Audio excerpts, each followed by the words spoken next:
I don't remember K. Um, Khaki well, underpants. yeah, I said K This nigga underhand. said K underpants. Who is that? Who you talking about? That's your boo.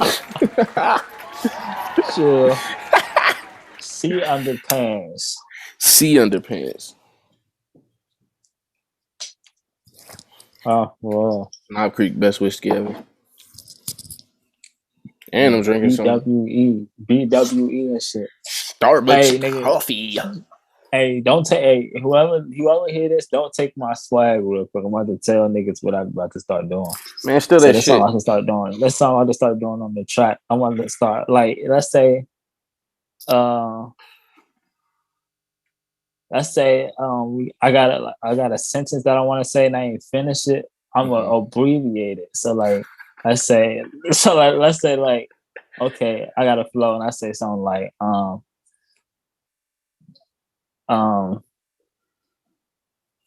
damn yeah. Hey, oh yeah, NASCAR P is you can under the see influence, AF. folks. He is Listen, high. listen. All right, look. Song, you can see they F and you know that and I seen them niggas coming had a GAF. Like had a GAF and that GAF me had to get away fast or some shit. This nigga, man. Like How you gonna I'm gonna start GAF and it's saying already give a fuck? yeah. But it's like Is that a high thought? That's the thing about smoking weed. It's like that shit give you creativity, but then it mixes a little bit just high thoughts with that, and then you gotta decipher which was is which is the keepers and which is the sleepers. like like But that was hard. yeah. I get what Yeah, you're that saying. shit sick. That's a cool concept. That shit sick. I just had I couldn't pay no damn. I couldn't pay no attention to it. I had the SMT like sip my tea like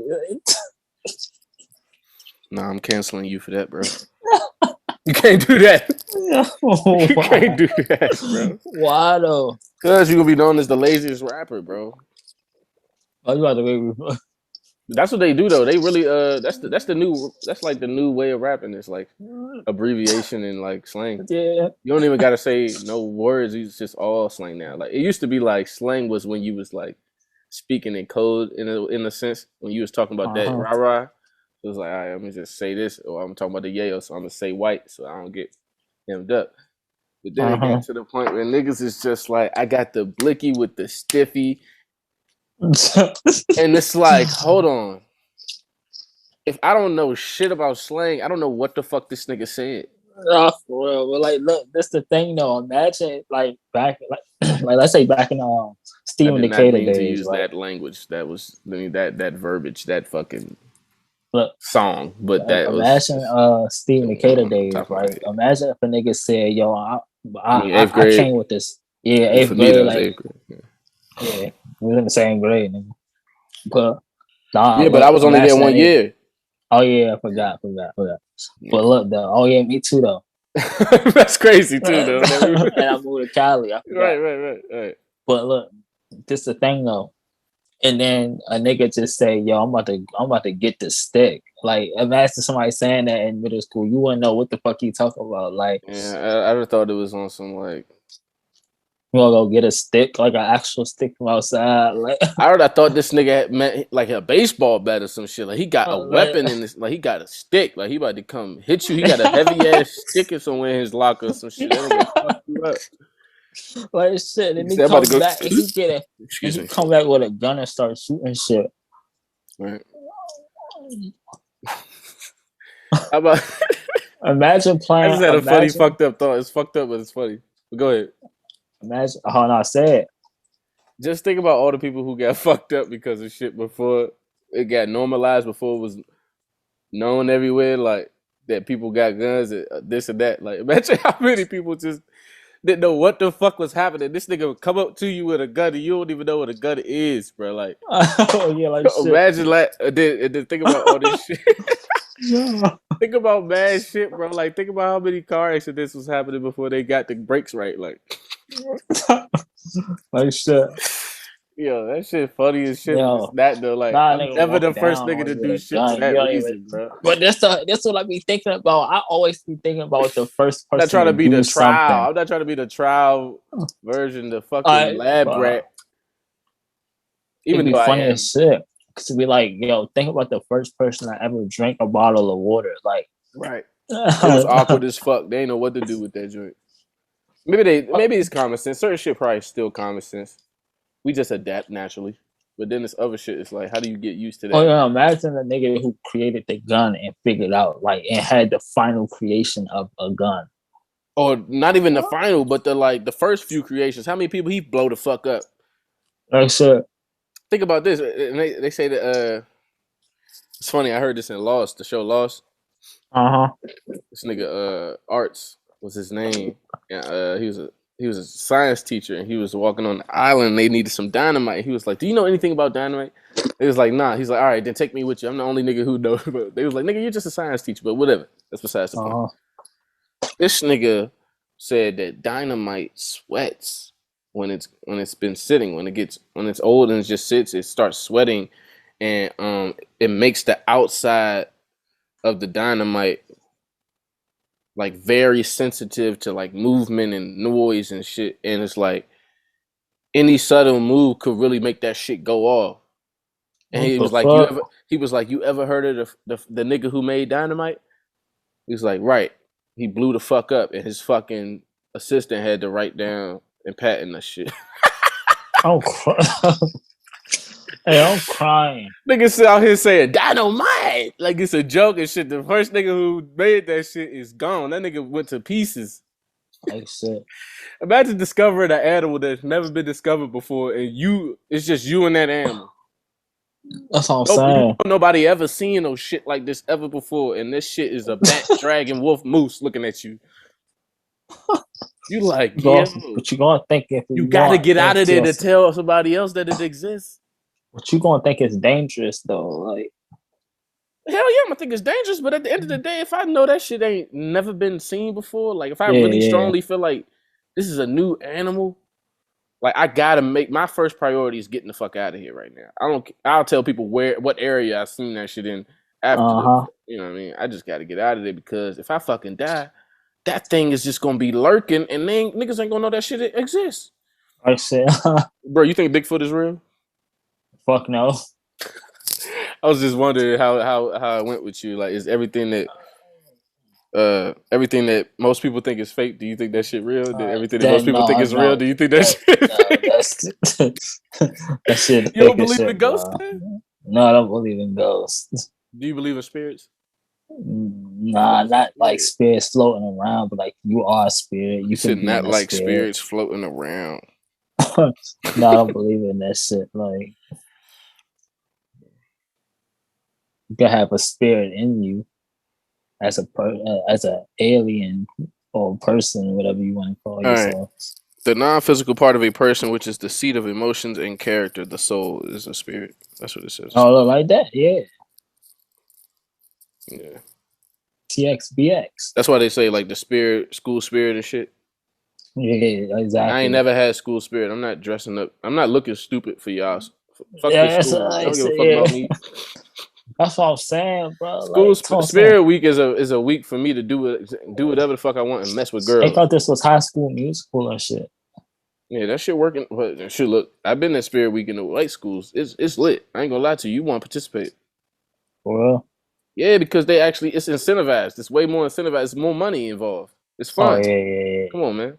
It's fucking y'all eating good. Y'all had a caterer. It's lit. Look, y'all ain't got to go to all y'all classes. Y'all got half days, but y'all still at school. It's lit. Everybody here, but it feel like the weekend. Like, come on.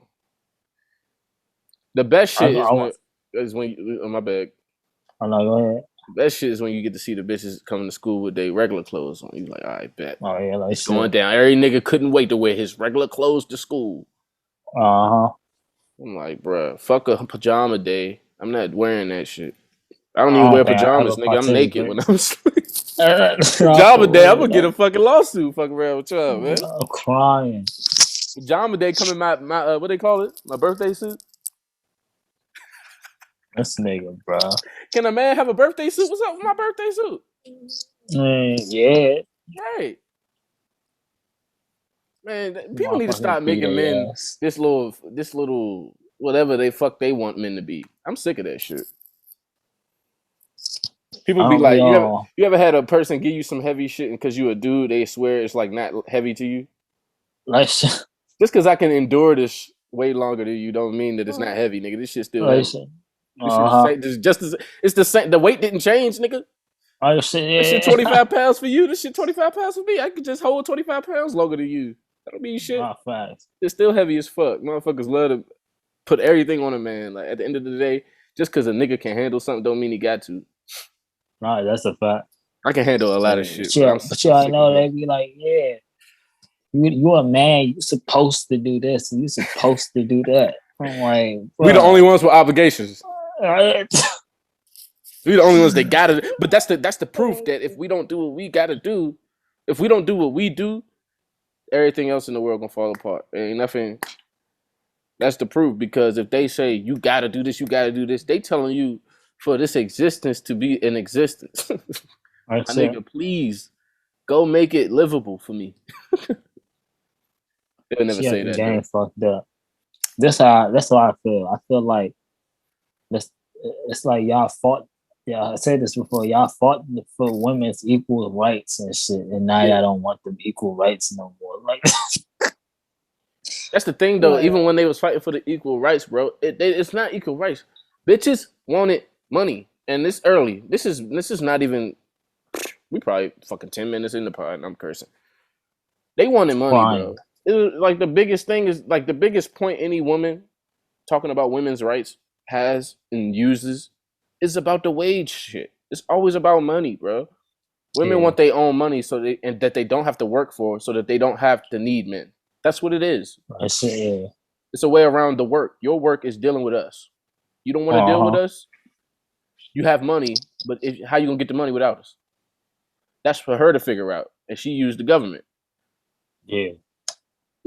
And it's always been that way, you know what I mean? And at the end of the day, like you said, man, we supposed to do this, we supposed to do that. We can do a lot of shit. If y'all make y'all decisions, what can we do?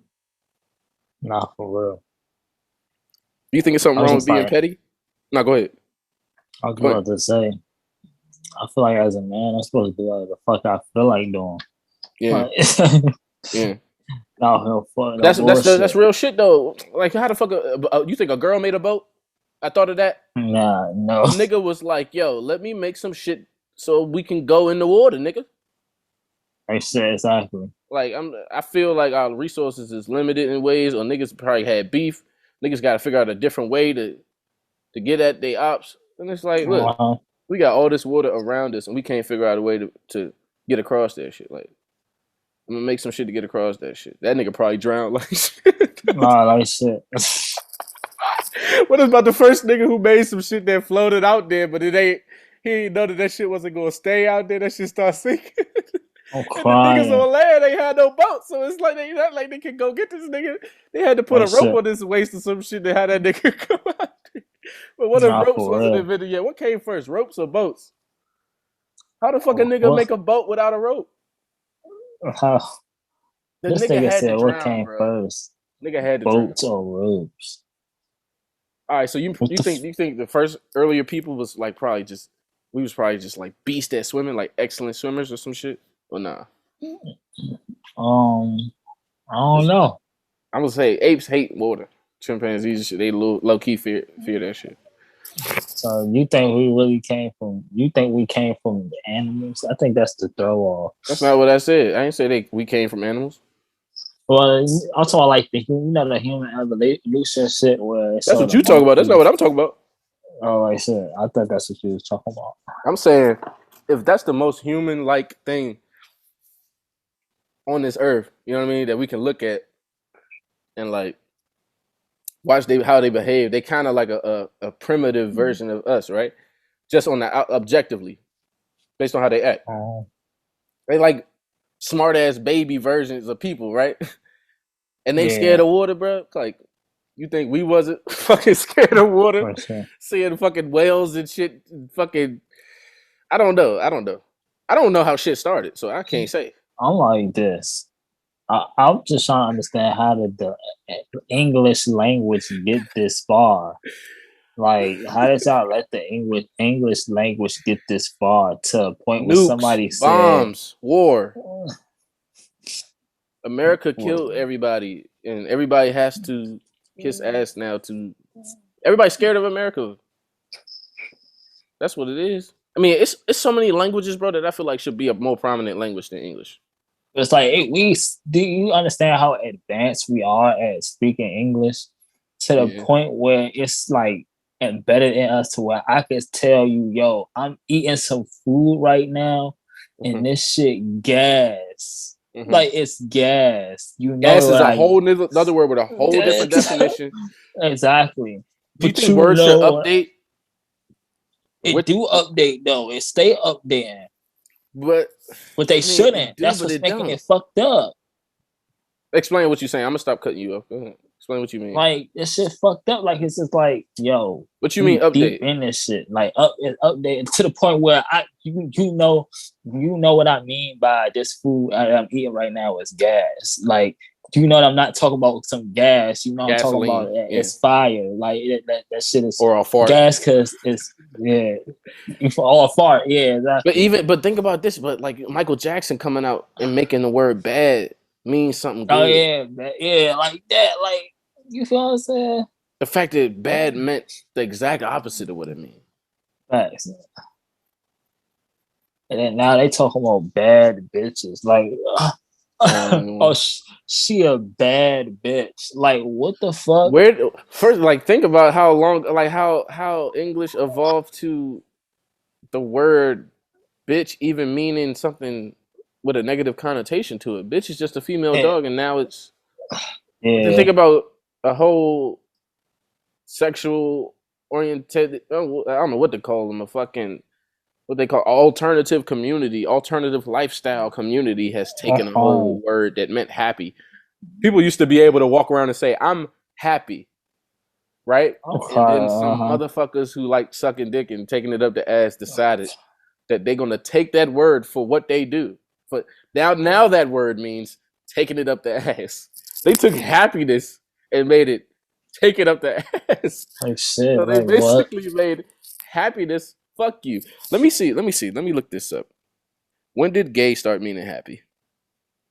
I mean, when did gay start meaning, you know? Yeah.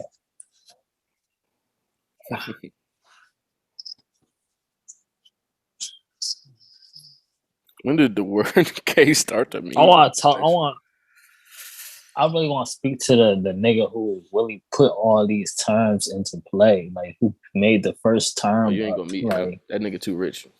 You ain't gonna meet that nigga. He gonna meet you. That's the type of nigga that come to you. You just pop up in a trench coat, like, get in. It's a fucking Tahoe right here, blacked out. Get in. You got 5 minutes. You want to talk? Ask me anything you want to ask me. You got 5 minutes. I'm dropping you off the block. Like shit, bro. That shit. Like you gonna call me instantly? You be like, yo, you know what the fuck just happened, bro? Like, bro, you capping, bro. We got a pod, bro. But I gotta speak to that nigga. I know that nigga is probably somewhere old as shit. Why can't it be a girl? Say nah. All right. The Dictionary of American Slang reports that gay, as an adjective, was used by homosexuals among themselves in this sense since at least 1920. All right, damn, not 1920. Trying to tell you, bro. Well, then music. Who was the first person to lay a vocal down? Like, but think about this. This is what I wanted to talk about. What are, like, you know what? See, I don't know how to say this. See, this is why this is the best part. This is the nitty gritty, bro. Like, this is the shit. All right. The NGP. Huh? What are you talking about? I said the NGP. There you go. Fucking abbreviate shit. All right, I'm gonna give you that one because you got me. All right. I think he's gonna keep laughing at that. I think he's gonna keep You laughing too at funny when that. you I'm trying to ignore you, bro, but you fucking funny as shit. All right. What the fuck is a sound, though? A sound, like yeah. Like, we know what sound is when Something that we make hear things. noise. No. Some vibrations that No. some Yeah, frequencies but that what is make that? What is it? noise. What is that? Because That think shit about not this. tangible. You have a sound pack. Uh-huh. How can you get sounds and hold them? Like, how are you can't, if sound isn't something physical, how are you holding on? How do you have these sounds? They're stored Like any digitally, right? uh-huh. So you have, like, maybe you have a piano sound, but let's get away Yeah. from the average instruments. Let's go to like synths and different. Yeah, Synthesizers, yeah. we are creating sounds, but we're not even creating sounds. We're arranging sounds Uh-huh. because the sound is how it sounds. Yeah. You see what I'm saying? Like, if the jungle burnt, that's the burnt sound. You know what I mean? Yeah. You can do different things to that burnt sound and make it a whole nother sound or make it sound differently. But my whole thing is, like, I'm sitting here making beats and I can say I'm the guy, I'm the GOAT, but I don't even know how to make the sounds that I use. So where does the sounds come from that we are using? Where are these I sounds said from? Niggas have patents and copyrights on sounds. that's shit crazy. That's the real business. Everybody want to it's the rap now. thing. Everybody want to make music now. And you own sounds, my nigga. But I'm selling sounds, bro. Fuck all that shit. I'm selling sound, bro. that's the niggas who That's doing that that. oil It's money. like that's the thing. You can sell sound packs and shit, but this the whole thing. It's a mix of sounds. It's a sound. A new sound come from a mix of already made sounds. Right. Like, you know what I'm saying? You But gotta where did it mix originate from? But then, yeah, I don't fucking know. That's That's what the I'm whole saying, thing. bro. It's like That's what I'm saying. We got great songs out. But if these great songs would not exist if somebody didn't make the sound first. exactly. People got to make each of those sounds. Who is making sounds? That shit is so crazy. That's the nitty gritty. That's what I'm saying. That's the real shit that I be having questions about. I'll be like, yo, this is I get here and I still feel like I'm the middleman. I'm making this beat, but I'm just like, but like, who made notes? Like, who made notes? yeah, like, so we can read music. Like, those are the niggas. That's the real NASA, bro. That's fuck space that's and some all like that shit. crazy shit to think about. Like, oh, I'm going. This is like, let's say ding dong, them two different notes, right? So it's like, how did you just say, yo, these are going to be two separate things? Like but then okay, how did you ultimately get to a point where you have a chart where you know that there's A, B, D, E, G? Yeah, and you but know think what about that though. sound Think about that though. Did you know this had to come after the English language started because it's G, C, D, E, F. Yeah. What's those? Those are keys. We actually. So,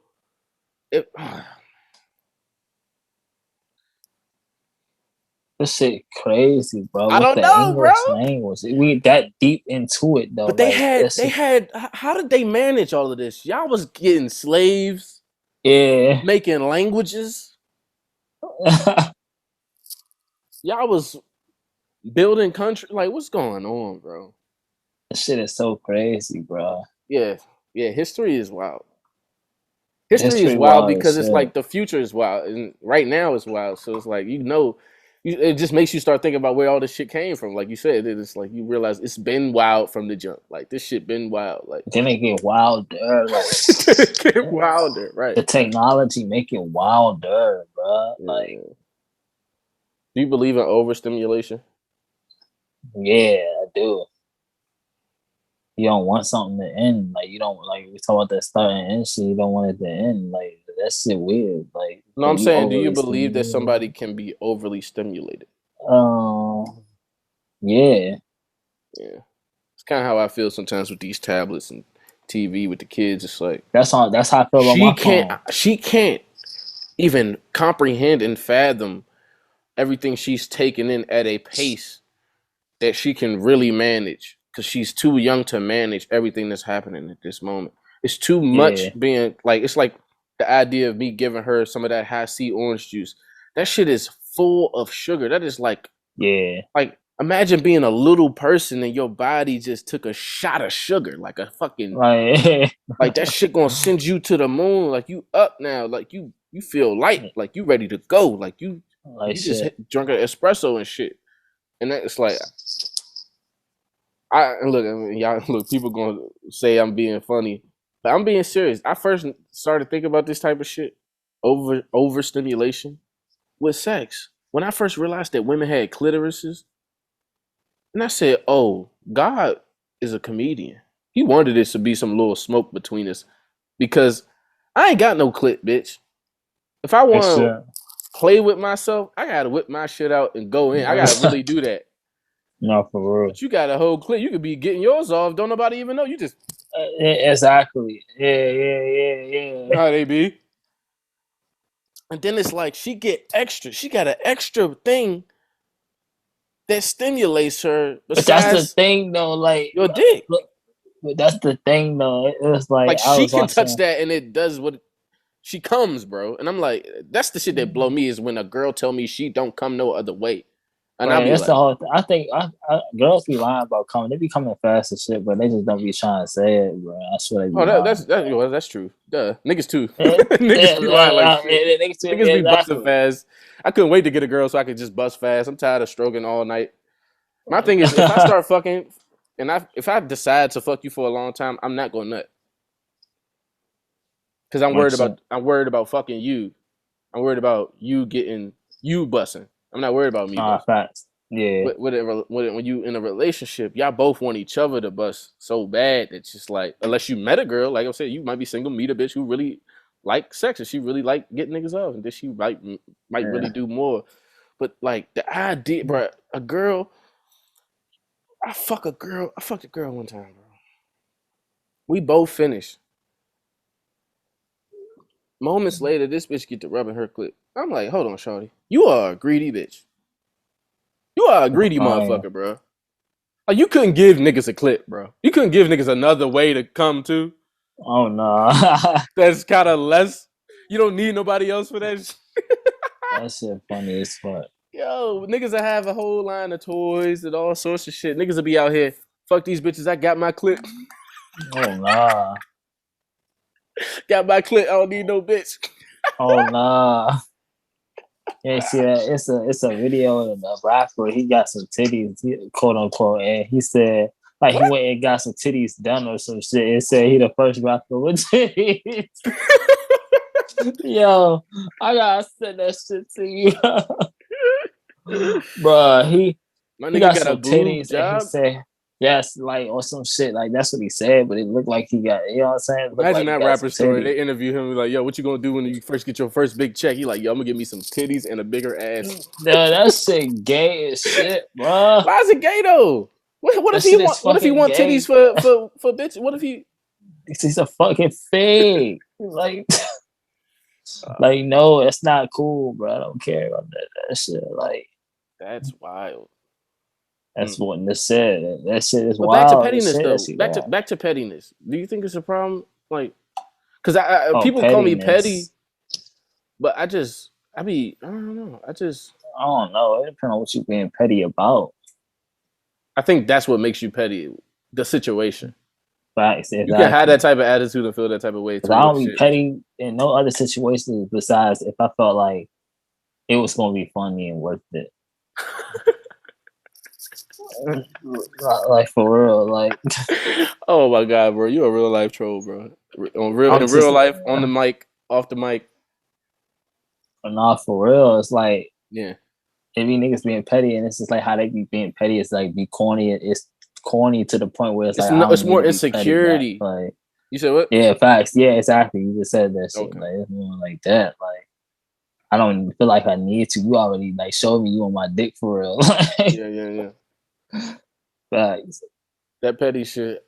I like that shit. That shit fun. Oh, that shit fun. Hell yeah. Cause it's like you watch other people, like, I don't know. It's always fun to be I'm not saying all the time. I mean, like, it's temporarily fun to be like the like I said, like you said, I done tried to be petty before, and I felt like I was stooping to their level, so I stopped doing. I ain't never like followed through But with what that is shit. petty? That's what we got to define first before, because what I'm thinking petty is more like it's not revenge, but it's revenge in a way. It's kind of like passive aggressive revenge. Yeah, facts. But sometimes, as a comedian, you just got a good ass joke, and the timing is like it makes it petty. Like this is petty right here. I'm gonna give you an example. All right, girl gave me her number. Met a girl on the app. She in New York, and I went on her live and shit. You know what I'm saying? She get to ask me questions and shit. She gave me her number, and like we already know that we're not in. I'm not in New York. You're not in California. So yeah, boom. We texting a little bit. Then she stopped texting, right? And I joined her live and shit and all that. Like a couple days later, then she get to going off subliminally talking about me while I'm like right there in the little box, and like she like, yeah. She like, yeah, I'm just tired of niggas or some shit and all that. No, I know she was talking about me, but like that's kind of petty. Like, you know, she gonna tell, no, that's the whole point. She said, I said, well, you ain't. I told her, well, you ain't responding to my text messages, so I don't know what to tell you. She said, you are all the way in California. I'm like, in my head, I'm like, but you wasn't saying that when you gave me your fucking number. Like, I didn't ask for your number. Like, you just gave it to me. You with you knowing that I'm in Cali. Like, bitches be. That's petty. What Kanye say? He's in his Bitches be in their sunken place too, just like niggas be, and they'll take anything that come their way. If she ain't getting no other play, or she ain't see another dude she wanted, or whatever the fuck going on, bro, she'd have been in the text with you planning trips to Cali. When I'm gonna come see you? When can I come see you? But whatever. We talked about that a little bit, but like it was like that petty shit. Let me say this. Fast. I'm gonna just say this first, and then I'm gonna give kind of more examples. But first of all, welcome to the Rondo Show podcast. This is episode 82. NASCAR P with me. I hope everybody out there living to their full potential or on their way to it. But yes, sir. This nigga NASCAR made me think about the fact that niggas used to called me petty as a way to bully me. So if I'm telling a nigga, no, you can't use my shit. Oh, you being petty. How am I being petty? Nigga, y'all niggas don't take care of nothing. You don't respect me, bro. You trying to take advantage of me, bro. You trying to tell me I'm petty so I feel bad and give you my shit. And you either a thief or you fucking a bully, bro. What that is. Yeah. So what the fuck? Yeah. That's why I say what is petty, because motherfuckers throw that shit around, but niggas don't be being petty. I care about certain shit. I got certain, shit that I want. I like my space a certain way. I was easy to get that off on, for real. You said what? I said I was easy to get that off on, for real. Oh yeah. Because I fall for it, and I'd be like, man, hey, bro, like, and it's like he made me feel bad at that time. But I'm that type of nigga. I had too much anxiety. I be watching a nigga use my shit and everything, and even as a kid, bro, niggas playing with my toys, bro. I used to get mad at how niggas used to play with my toys, bro. I'd be like, bro, you can't play with my shit if you gonna fucking, bro. No, bro, I'm not about to watch a nigga fucking. I'm not about to watch niggas do certain shit with my shit, bro. That shit irked me, bro. I'd be like, bro, get out of here, bro. Oh, for real. I don't know if we could really be friends, my nigga. You play with toys weird. I don't like how you play with toys. I'm crying. You say you play with toys weird. Yeah, nigga, like a nigga who just don't care about nothing. Got no, like, he just fucking crashing and throwing shit. Like, bro, this ain't fun. Not for real. Where's your imagination, nigga? Everything you know is smash, break, smash, violence. Like, I hate them type of niggas, bro. I could never play with them niggas, bro, as a kid, bro. I hate them niggas, bro. Get some creativity, my nigga. Let's imagine we have these Hot Wheels in an actual city, and we got our own Fast Furious side race on the side, and it's like, let's race through traffic, nigga, in real life with the cars. Let's not throw the cars together and fucking try to make them flip and do all this. Like, what the fuck are you doing, bro? You're a fucking dumbass. People had some dumbass kids back when we was, bro. I be seeing some kids these days. I don't be knowing if they dumb, because I feel like a lot of people dumb these days. But back then, it was like, it was a little bit. You could see it a little bit. It's like, yo, that nigga, he's not all the way there. Not for real. From jump though, like he was a little odd. But it's like nowadays you see more of that shit, so it's like I don't even be knowing for real. I don't be knowing at all. Shit. That's the thing. Exactly. And then it's like the niggas who be saying 99.9% dumb shit, and they say that one real thing, but that thing that they said that was real was so real, and most people ain't never heard it. That it like now they're like a fucking guru and shit. This nigga really just know that one thing. Not for real. I'm with it though. I mean, look, that's the motherfuckers be saying the dumbest shit. I hate people having. Like I hate people that got anxiety, like social anxiety. Like I hate every person that got social anxiety, bro. You remember we talked about this? On one. Motherfuckers like getting at the register and shit. Be freaking out. Yep. Go ahead. Social anxiety. I'm just like, I hate motherfuckers that got social anxiety because they do the weirdest thing to like they make it awkward. Yeah, exactly. Like you ever been walking past somebody not thinking about them and they excuse me, man. I'm like, bro, I'm not. You wasn't even in my way. That's you wilding, bro. Like you got some shit going on with you, bro. And now you out in public and everybody life is freaking you out right now. Like nah, for real, that shit like throw niggas off. I used to go off when I was out Bethesda and out out VA, with amongst the whites. And he was amongst them. Bro, you be walking right on the path. I be going to work and I be going home and I be smoking and I be minding my fucking business. I'm walking on a path on a planet Earth, like minding my fucking business. Anytime a white person was on the path with me, they made it seem like I'm on this path to get them. I'm walking to it's about them. Like I'm trying to get them. Yeah. I've had motherfuckers stop walking. Like I'm watching them walk and they keep looking in the corner, trying to look behind them, trying to make sure I'm not like sneaking up on them or some shit. And then the motherfuckers have the nerve, and the Asians are worse.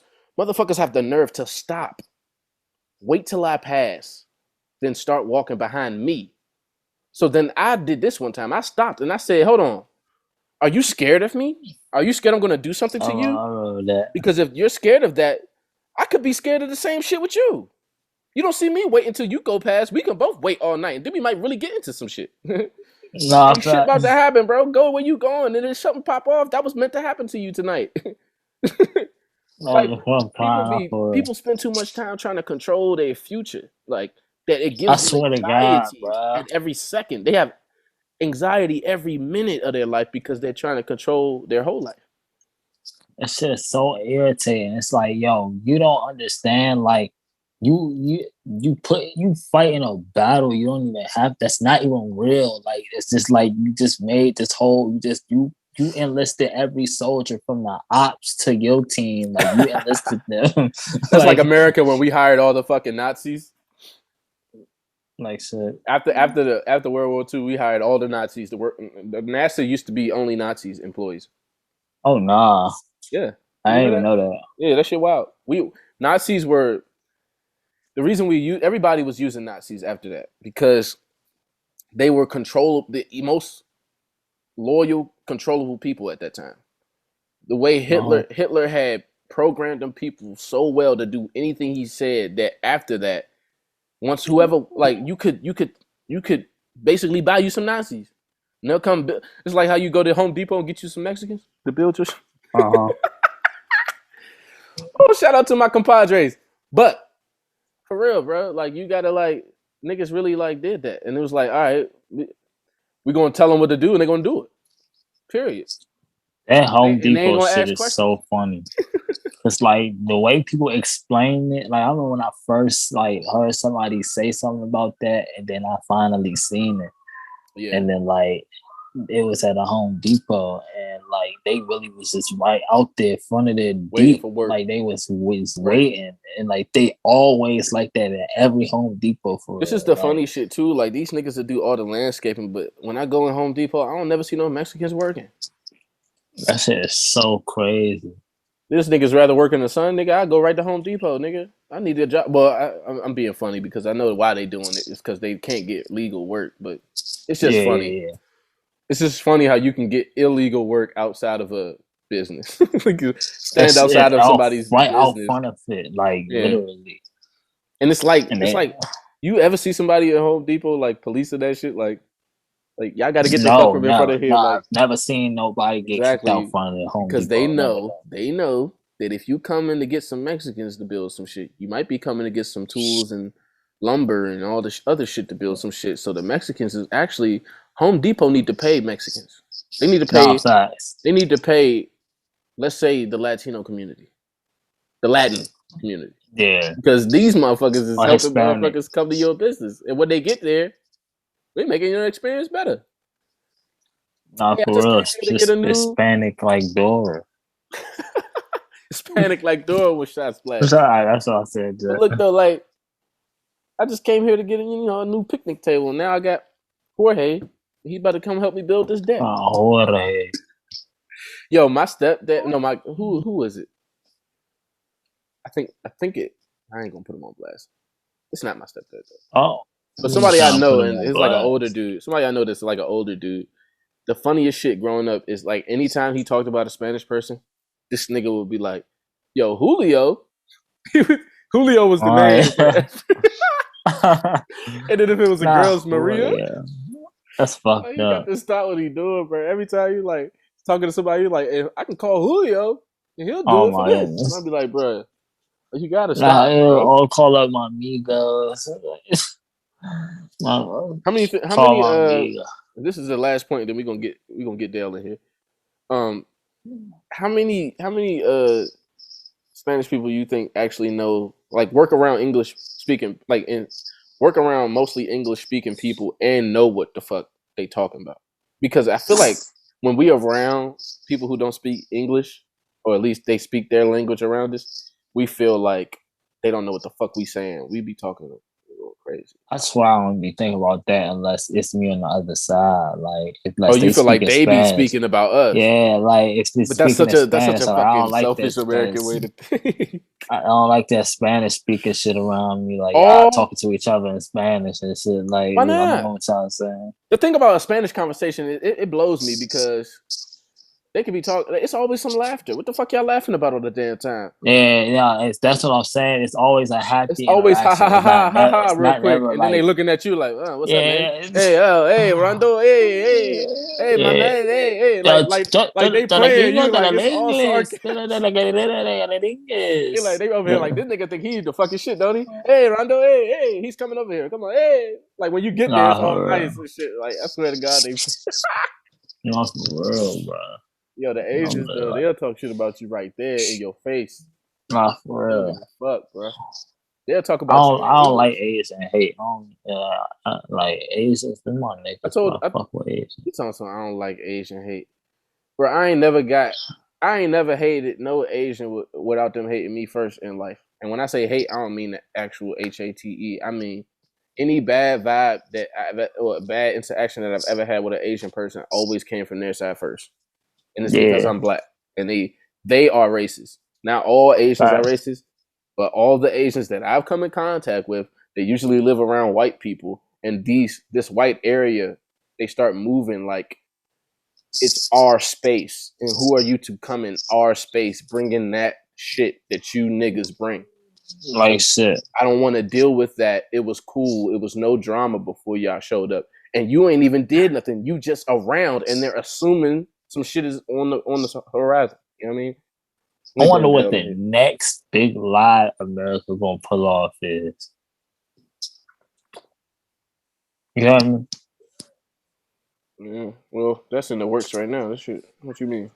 I said that's in the works right now. I just want to know what it's gonna be like. I want to know how creative they can get.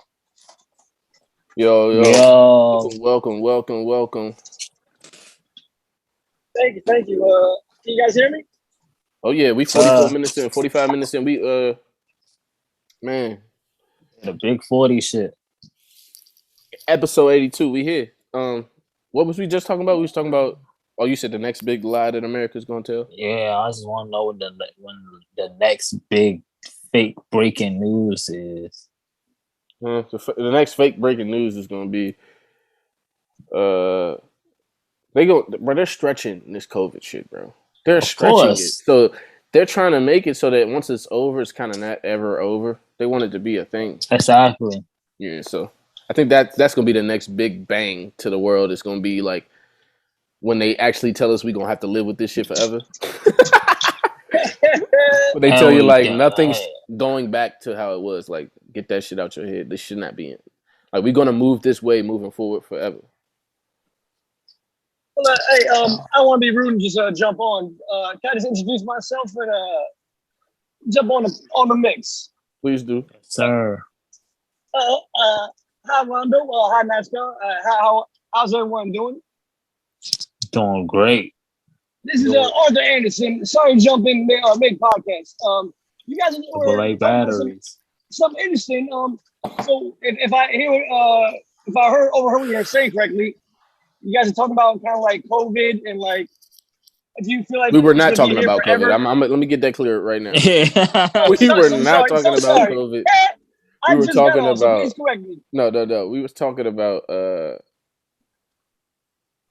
how like we were talking about a lot of shit, but we were talking about how people who speak different. I asked him if he ever like how many people who don't speak English work around English speaking people and know English and hear them say certain things that they think that person doesn't understand. And he said he never thought about it that way because he be thinking about other people talking that don't speak English. And I was like, yo, we went down that rabbit hole of all the stories we had of, different races. And then I got to Asians and how I've never really had a bad interaction with an Asian person ever, unless it came from their side first. And it's because it's an attitude, it's a mentality of privilege and wealth that if I'm in a white, it's mostly like Indians and Hindu people are like that too. And I'm gonna say Americanized Indian people, and Arabic people. It's like once they move to them white neighborhoods, bro, they are worse than the Karens. I'm trying to tell you, bro. Crazy. Because I moved over there, paid my bills, and still got treated like I was a fucking criminal. That's a very interesting point. Can I offer a counterpoint to that, if I may? Oh yeah, always. Oh, appreciate it. Yeah, so I don't want to come across to sound ignorant. I don't want to pigeonhole any cultures, but I think we're speaking of just in general, like different cultures. We have kind of, or not we, but different cultures may have different perceptions over another different culture. Yeah. Not stereotypes. Well, it is kind of stereotypes. It is a stereotype. The stereotypes are. What I'm talking about though is fear. I want to talk about fear. I was going to say stereotypes are what they're taught about America, and now they're in America, and they're living around. They're learning. Yes. But think about this. Think about being in America, learning about America and how to move socially from Americans. Yeah. Yep. Yeah, you don't get what the joke. You're like, it's like joking on somebody, but that's not your friend. Like. You can't kind of get in on this joke because you don't know him. You know what I mean? And it's like they do that with stereotypes. Like I could understand a white person with a stereotype because they've probably been around niggas before. You know what I mean? But with certain people that I know for sure, you don't know where I come from. You have adopted racism because of fear to stay safe in your mind. Fear. Yeah. Yes. You've been taught that this is a thing to fear. Hey, Rondo. Hey, can I just offer a quick story? It won't be quick, but Show story time on the podcast. Rondo Show story time. This is really powerful. We might talk about this on a podcast years ago. I think we did maybe the 4 or 5 year ago podcast around a campfire. Yeah. I believe at that time I read an article or I saw a documentary. It might have been on Viceland, and it was a very, very fucked up. No, I think it was on PBS. It was like one of the most fucked up documentaries I've ever seen in my life. And it was about like a rural village in China, like a poor community where they have like a factory where they get paid well to make American products, right? Oh yeah. So I mean, this is a general story. This could be any country. It could be any country where there's an impoverished town culture where a factory opens up and a company's gonna pay very good money Yeah, that's what And Apple's people doing right up, now. Apple is yeah, fucking got they child open up, slaves over there in Malaysia and yeah, Indonesia, all building these phones. So developed countries, they're politically correct, would never open up a factory because somebody would snitch. Well, I was about to say, China, you can't treat American workers any kind of way because we're gonna do something about it, you know. Right. But it's built in our government to move that way, though. Hey, Rondo, I'm gonna find the name of this documentary. It's on PBS. Mm-hmm. It was a really so it was like an interview, and they're interviewing cats from this town. They're Chinese, and they're like they are so like removed from American culture because it's a very very like rural rural village, like in the mountains and shit, right? Where they're really cut off from like modern society. They don't really know about cultural standards from modern societies. So they're really, really primitive, so to speak. But there's a fucking market, like this is really dark, but for folks that are racist in America, white supremacists, they actually make like blackface things, like dolls, like blackface. They make like merchandise for racism. Like the shit that you know, if there was a factory in America making this shit, it would get burned down. Motherfuckers would get, you know what I'm saying? But they outsource. So basically, if I understand correctly, watch this documentary, there's a huge fucking market for Confederate memorabilia, Ku Klux Klan memorabilia. It's not vintage memorabilia. They're making this shit now in 2022. They can't. Oh, okay. I was just about to tell you. I was just about to say I'm okay. They can make it. Oh, you're almost done. They make it this village in China. Now they're interviewing the people in this village, and they say, "Man, we feel like we don't know what we're doing. We feel like it's something dark. We feel like it's something bad. We have seen movies about how whites and blacks fight and kill each other in America. We don't understand it. We don't know what we're making. All we know is we get paid very well to do it. And before this company came in for us, we were starving like to feed our children. So basically, like open up this factory in a starving fucking village, and they're getting paid very well. But that's Confederate memorabilia. That's memorabilia. That's capitalism. Right, that's capitalism. That's fucking crazy though. This is like a not $1 million market, $1 billion market. Oh yeah. Of merchandise. Oh yeah. How fucking crazy is that though? It's not that bad. It's not that crazy to me because I'm okay with people purchasing memorabilia of those times if it was really from those times. That's what I'm talking about. We're talking about 30, 40 years ago. They had black adults. We're talking about 2022. But let me say what I'm saying. I'm saying it's not that. I'm saying it's not that crazy because if you can't buy the shit from that time, I mean, you got to buy something, and people gonna. This is the thing about money and capitalism, and especially in America, is that if there can be a market around it, it will be. It's just a matter of when. Yeah. So the fact that how long after, let's say, when do you want to say that racism ended? Because it didn't end. But when do you want to say it ended? Because how long did they wait until they started making? Rondo, I'm gonna find this documentary so the audience can watch this shit. It's like the villagers are like, yo, like at some point they were like, you know what? We don't want to do this anymore. So we try to like make a stand and we try to speak out against it. They just started paying us more money. And the villagers who were in this factory are saying that the supply and demand when they first started, it was like 10 years ago. The demand wasn't that high because Americans didn't know it was available.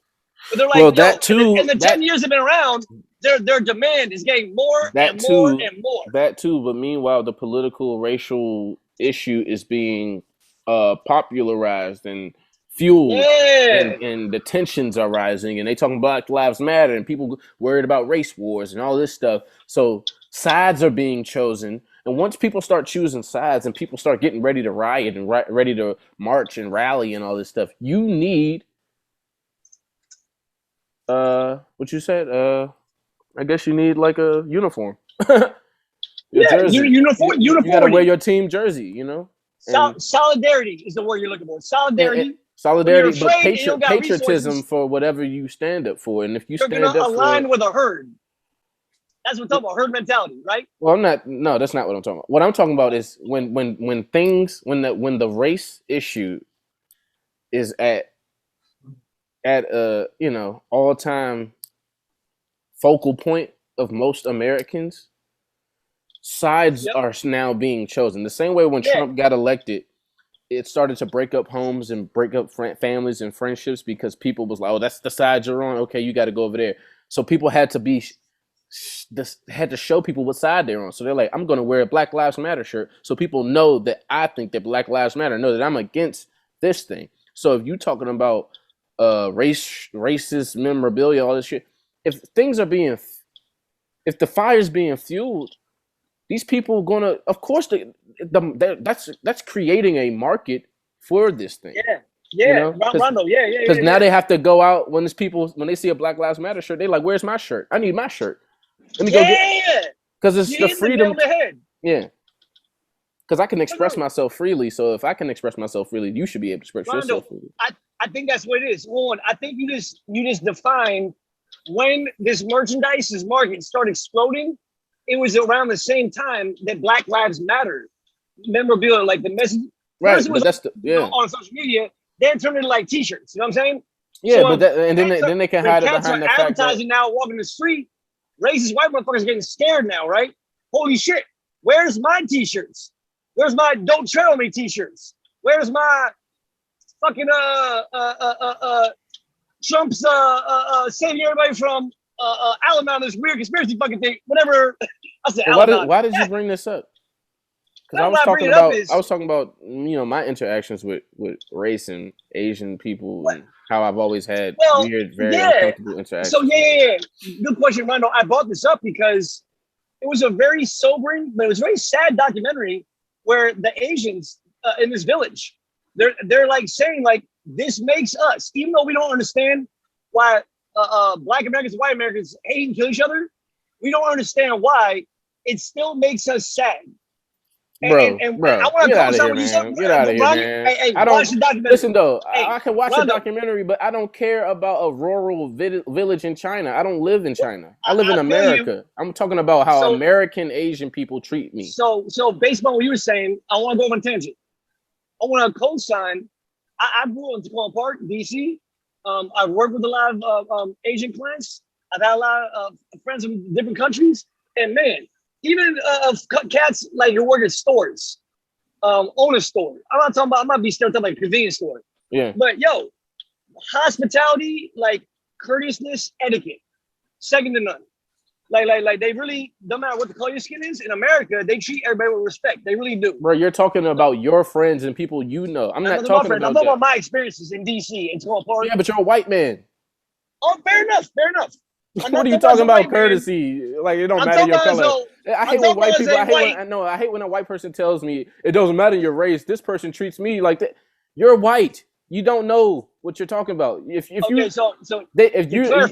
Have you seen these same people treat black people a certain way without you being around? Yes. Without you being around. Without you being around. Without me being around. No, you can't see that without you being around. How can you witness it?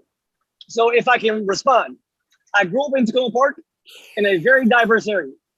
That's diverse. I'm not talking about diverse. I'm not talking about diverse area. You're not listening though. You're not listening. You're not listening. You're talking about a diverse area. It's not an answer. It's not an answer. You're answering a point. Because you're answering a point I didn't make. The point that I'm talking about is a white neighborhood where wealthy Indian people and wealthy Asian people live. It's a wealthy neighborhood. It's white people there. And it's Asian people there. And when I go there, I get treated a certain way. And the first thing out your mouth was you grew up in a diverse neighborhood. So go ahead. Finish your point. Okay. So this is the point I didn't finish. Please. Flower Avenue, Piney Branch. While this is Montgomery County, there ain't no really white people in the 80s or even now that live in that area. So all of my cats that are not white, Dominican, all my Ethiopian, Eritrean cats that live in these neighborhoods, Jamaican cats, they're very heavy in Tacoma Park. They go to the same stores I go to without me being there tell me the exact same things. That's Hey, Tacoma yo, Park, bro. Mr. You still Mr. talking Kim, about it. You're not listening to nothing I'm saying. You're not listening to the shit I'm saying. Ronald. There's reputations of bodegas in Tacoma Park where Asians ran. Stop talking about Tacoma Park. I'm not talking about Tacoma Park. Get out of Tacoma Park. You're saying a point that I'm not talking about. Rondo, I'm countering what you're saying as a white man. I'm saying, not as a white man, all of my cats who are not white, who went to the same stores without me being there. You're not listening to my point, bro. If people listening are going to hear what I'm saying. What I'm saying, you keep talking about Tacoma Park, and you've been around Asian people who don't treat black people in a negative way. In Tacoma Park. Okay, also Rockville. Rockville. That's still niggas everywhere. What are you talking about? Also in Baltimore. Okay, that's also Baltimore. Where niggas at? What are you talking about? I'm DMV talking about where areas where black people don't live. What are you talking about? All right, well, I might be confused in the context of the question. Where areas black people don't live. And a black person goes over there and there's an Asian person or a white person there, they're going to get treated a certain way. What are you saying? You know what? I misunderstood your context when you're saying. That's what I kept trying to tell you. You keep saying diverse neighborhood. That's not a diverse neighborhood. I'm saying you can't diversify their neighborhood. They won't let you. Oh, my bad. They won't let you diversify that neighborhood. They persecute you. They treat you. They make you feel uncomfortable, so you move. And then there's no niggas over there. That's the point. Man. They call the police on you. They harass you, and they make it uncomfortable to live there. And they make you not want to live around wealthy white. They make you not want to live in nice neighborhoods because they run you out. Because they are worried about you. They're scared of you. I misunderstood the context. Okay, my bad. You ain't got it, my bad, man. This is why it's important, though. This conversation is important because people need to hear this shit. Because people think like that, and they think that that's a point. That, I seen an Asian person. He was cool with black people. I'm not talking about them. I missed the context. I'm talking about now get out of your box in your bubble. Go to their bubble. Go to their bubble. And see, I bet they'll have a problem with you, Dale. They do. Exactly. So let's go to outside the DC bubble. Let's go to those are the Asian white people I'm talking about. I've never been around the cool ones. All the cool ones, everybody talking about, this white dude, he cool. He ain't like that. I don't know let's those. Let's get out the Tacoma Park bubble. Let's go to Virginia. Let's go to Virginia. That's exactly where I was at. Exactly. Yeah, let's go out there. I do know some cool stores out there. Lynchburg and shit like that, yeah. Yeah, you know what, man? There's this one. I'm not gonna. I don't want to denigrate anybody. I don't want anybody losing any business. But near Skyline Drive, where I've been camping my whole life. Shout out to NASCAR P sponsoring this podcast. Nice. Yeah. Anyway, there's a bodega run by these cats. I think they're Pakistani. And these motherfuckers. I swear to goodness, they got a little headshot there, right? I know you laughing. KC. Everybody knows in Greene County, do not buy any smoking devices from these shady ass cats. They sell like broken ass bongs. Well, how about this? Right? I got a better one. Literally, hey, hold on. You walk out of the store, right? That joint is broken. You go right back in 2 minutes. You're not getting a refund, and you're not getting another. You ain't getting a refund. Yeah. No bullshit. Yeah. And I'm like, dog, are you serious? And like, I done had Indian dudes sell me stale backwoods. And when I asked for my money back, they like, nah, I'll trade you another one. I'm like, nigga, I don't want none of y'all stale backwoods. Nigga, how you gonna give me another stale pack? You got a stale pack over there. He opened a fresh box for me, pulled out the first pack, and the shit was stale as soon as I got outside. I'm like, nah, nigga, I'm not getting no more backwoods from you. Give me my money, nigga. Like, like the next one in the box. Like the next one in the box, the same box. Yeah, like that's gonna be fucking fresh. Like, you think I'm stupid? Like, see, but that's what I'm saying. Even sometimes in our communities, they still kind of look at us like we're stupid. And like, and this is why I said I had a better one for you, Arthur, is because you were talking about the K2 issue. Oh, yeah. The K2 is an issue, but who would sell K2 to the community they actually gave a fuck about? Damn. That's deep. I didn't think about that. It be people who aren't black. It be a whole nother. I'm not going to act like it's no black people, and everything I say can be, assumed to be generalizations, but they're not necessarily generalizations. These are, I understand there is nuance to the shit. But what I'm saying is the main point that, like I said, if I go outside right now, what the response I'm going to get is that. I've been to smoke shops with Indian dudes, and they actually want to help me. It's service. They come from around the counter, show me around the store, what you looking for, da-da-da-da-da. It ain't about my money, but it is, though. But they know how to go about it. It's some Asian people, bro. I go in their store. they don't even want to look at me. Yeah. The wife is the only one looking at me because she don't want me to steal shit. That's it. That's all they worried about. They waiting for me to pull the gun out. So now we're going like back I've seen. Look. I've went in stores. My bad. But I went in stores and it's that late night shift. I'm talking about. It's late. Like they still open. It's midnight. It's dark out here. You know the goons is out, but they still open because they want that money. But when you come in there, you sometimes you can catch the whole store move in a motion where it's like they're getting ready for anything could go down right now. Like the Asian, like you ever notice the whole family being there sometimes at these carryouts? Yeah.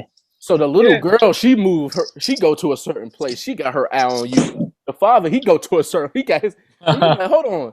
Y'all done been robbed before or something. So it's like, I don't, this is all I'm saying. I'm not saying that like, this is what, and I told you NASCAR, I broke this down to an Asian dude in Leesburg, Virginia, because I was walking at night, minding my business. He was walking at night and he kept acting like I was going to do something to him. Crazy. And I was closer to my home than he was. So it's like overthinker. He kept looking back and stopping, and I walked up to him in the pitch black. He was so terrified. And I said, dude, do you really think I'm gonna do something to you? And I said, if you think that, let me tell you something. If I was gonna do something to you, it's nothing you can do about it. Like I said, I would have been did it. Like, but then I said at the same time, how can you be worried about me doing something to you, and you just in your head you just know I'm not worried about you doing shit to me. It's just always this side to you because I'm black. You've been taught that niggas do this, so you are worried around niggas. Me, I've never been taught that Asians do this, Asians do that, so I don't feel uncomfortable around y'all. I just walk, and then y'all feel uncomfortable around me, which makes me uncomfortable. Yeah. But then if I start expressing that discomfort, it kind of feeds that fear again. The nigger's getting angry. He's coming towards you. Is he going to talk or is he going to hit you? What's he going to do? See, I ended up walking with this random Asian kid for damn near his whole walk home. He told me, bro, I'm just coming from my girl's house, bro. I'm trying to go home, bro. I just got some pussy. I'm just trying to go home. I said, bro, I'm just outside. Time or something? And this is what I told him. I said, dude, I'm just trying to enjoy my night and listen to my music outside while it's quiet. It's the best time to walk because nobody outside. It's nice. He was like, yeah. And I broke it down to him. I said, dude, I would never tell you to let your guard down and be stupid out here because it is people who prey on weakness. So be alert. I'm not going to tell you not to be cautious. I'm not going to tell you to act like nobody ever committed any crime on anybody ever. But I'm just trying to get you to have it in your mind that there are people in this world that aren't like that. And you have to. That's powerful. You will never see anything other than what you already see if you're not open to seeing something different. But let me finish this last point. He ended up telling me, right? He was like, yo, you know they found a bear around here the other day? He's like, so I'm not just. What did he say? They found what? Listen, a bear. He said, I'm not just looking out for people. I'm looking out for animals too. And I made a joke to him. I said, oh, y'all got a different type of news out here because they ain't tell the black people it was bears walking around. He laughed and asked me for my Instagram and became a low-key fan back then. Like back then he was a fan. That's such a powerful story. I want to comment on that real quick. I don't have a problem with Asians. I've never seen Asian hate until Asians hate on me. And then you went a little deep there. You went an extra mile, right? Right. So bring it back to me. I want to process this real quick. Break it down. So this was just a really silly culture clash, okay? Of just a quick interaction culture clash, right? Yeah, it was kind of high strung though. It was a little bit like his heart was beating and my heart was beating. I'm sure it's not. No. I'm sure it's real. In the moment, it was real. Yeah.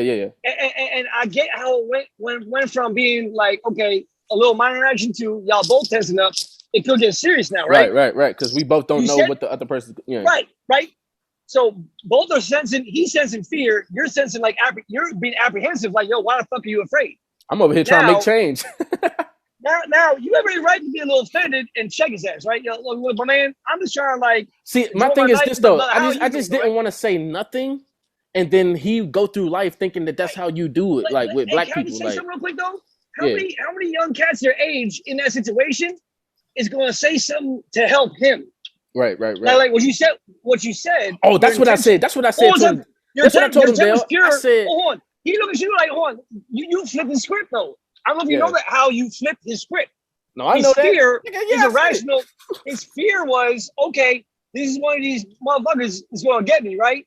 You look at him like, this is what I told him. I looked him in this eye. I said, dude, do you know that the niggas you worried about is the same niggas I'm worried about? Wow. The niggas you worried about in the night, sneaking around, robbing people, running up on them, gunning them down, is the same dudes I'm out here worried about. I ain't moving like you. I don't move like you. I don't move like a NASCAR P. I don't move like a lick. Therefore, I ain't one and can never be one. I don't move like I'm a lick. Hey, Rondo, what you're saying is, Rondo, it's powerful. Because you're not denigrating your culture. I'm done. Y'all got it. You're not denigrating. You're letting this cat know, hey, my man, we're in the same boat. You're afraid of people out in the community that might be dangerous? Man. Crime is crime. I look at crime. Crime don't got no race on it. Crime don't got no race on it, bro. Why we act like crime only is a minority thing? White people have been pulling off the biggest scams and crimes in all of America and all of life, and they keep doing it. But we the criminals and thugs. But yo, this is part of the solution, Rondo. Right. What you did was part of the solution. What part of the solution is you offered a further explanation. Right. I opened the door for him to empathize with me. That's what I did. Yes. You opened the door for empathy, but you explained a little further. This is an area he was always not educated. He was not aware of. You educated him. Yeah. So you flipped the script of his fear to. But is it my job to educate ignorant people? Not every young black kid out in the park late at night has bad intentions. I got a question for you. Some of them are hard question for you. Just as afraid as you are. I got a hard question for you. Go for it. You said I educated him. I believe so. Whose job is it to educate foreigners on American or black culture? That's it. And second to that question, whose job is it to even tell white people what they can and can't do when it comes to other minorities and races and how they treat people? Is it on us? Is it the oppressee, the slave has to educate the slave master on their culture so that they don't get oppressed? Or is it deep? It's a real question though, because people celebrate me educating somebody. I'm not going to go around educating everybody. That's not my job. Yeah. It's not NASCAR your job. Got nothing to say. He has fuck over there. NASCAR like Lil Wayne. He don't know what racism is. Remember Lil Wayne said that stupid shit? He was like, bro, a white man saved my life, so I don't know what racism is. I ain't never seen it. You know what I mean? Well, no, I mean, that's how I feel like, because I ain't never been in a situation like that. Yeah. So it's like, I don't know. I can't speak on it. And it's another thing too. I noticed this too. And NASCAR P, you could tell me what you want. Well, you know what I mean. You could tell me where to stop or whatever. But special needs people or people with ailments, anything wrong with somebody that is like something that they can't fight, I've noticed that most people tend to empathize with those people, even no matter their race. Most people, I don't see many racist people calling a retarded black kid a nigger. You know what I mean? And it's because it's like, maybe they do it behind closed doors. But I'm saying it's like, for some reason, the humanity in us still empathizes with any person, a Down syndrome person, or whatever. It's not, we don't think race when we see that. That's a powerful reflection. So, with this whole race thing, this is why I hate saying, I feel like I'm furthering this shit just by keep saying the word race and racism and all of that. Just saying it makes me feel like I'm making it stronger. But this thing is a thing because there are black people who literally don't have to deal with certain shit because they grew up Tacoma Park. And y'all come out telling other black people that racism don't exist when we got to deal with this shit. And it don't exist, but it do. Something exists. Damn. Something exists. And it's pure hatred. And hatred starts with oneself. That starts inside. Ask NASCAR P about that. He'll tell you in a minute. That's got everything to do with you. It got shit to do with me. Yeah, you know what? For real. And it's like it's just a way of taking your shit out on the world. It's cheating. You're cheating. You're cheating. You're cheating. You hate, like, this is what I said about, and don't take no offense to this, but I was like, white people are like the kid in school, right? Who couldn't win at none of the games that all the kids played together. So he went in the corner and made up his own game and tried to get everybody to play with him. And when everybody played with him, you realize that he the only one who fucking win. What the fuck game you got us playing with you, dude? You the only one who can fucking win. Every move I make fucks me and makes you fucking rich.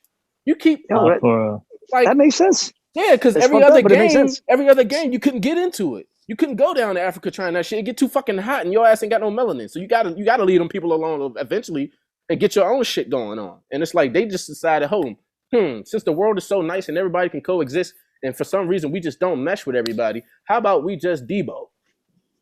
That'll be my role. I'll be the villain. I'll take your shit. I'll be the bully because a bully is the coward. He can't fit in nowhere. He has no friends. So he goes into the middle of your friend group while y'all sitting there having a good time and he messes up whatever y'all doing. Divide.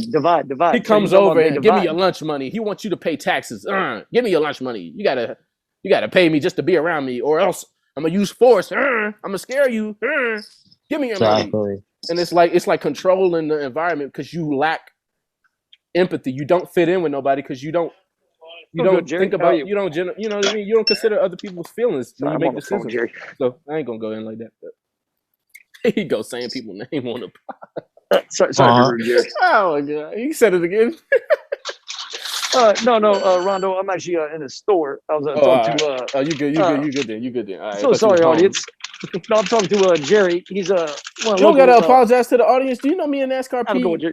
We were at the train station with the train whistle going off. Pod. What you talking about? We don't went order. We don't went in where was that at? Jack in the Box. We don't went into restaurants, bro. Ordered food while we pod. What's up? Fair enough. I just don't know, like for real. I don't know. Like I am trying to get to a more, sound quality, everybody, but we ain't got them. Like my dream is to have a place where we can all come together in person and pod at. But until I get there, this is what it is, and I'm with it being this way. I love it that way. Yeah, you know what? I wanted to sorry to cut you off. I wanted to chime in on what you guys were talking about because it was powerful. I just couldn't in the store. Yeah. But, why? Because you be what? Why that? I mean, you were really on a really good, a deep topic. You were really kind of defining some complicated. All right. I'm gonna give you a chance to answer the question. Whose job is it to educate ignorant people on what they're ignorant about? That is such a powerful question, and I really got to marinate on that. I mean, why you got to marinate? Well, I mean, my quick response is it's society's job. Everybody's society. Now, why is it my job to make sure you know something? No, Rondo, it's not your job. It's not your job or your responsibility. Now, but who is society? That's a good question. So let me not be general in my response. Whose job is it? Your damn parents, not you, Rondo. But whoever your parents are, that's their job. But what if your parents are ignorant too? So whose job is it to teach them? Man, that's where we kind of really get lost. It's not lost, bro. It's your job as an individual. Nobody wants to do it though when it's black people. Y'all do it for gays. Nobody wants to offend the gays, so y'all go educate yourself on the gay shit so y'all don't offend gays. Why y'all don't do that for black people? Because people don't give a fuck about us. They have been taught not to care about us. Okay, I'm getting your point. Empathy has people have been taught empathy, but they have been taught that it is dangerous for your safety to empathize with a black person. That's what they've been taught. Yeah. So empathy we're exempt to empathy.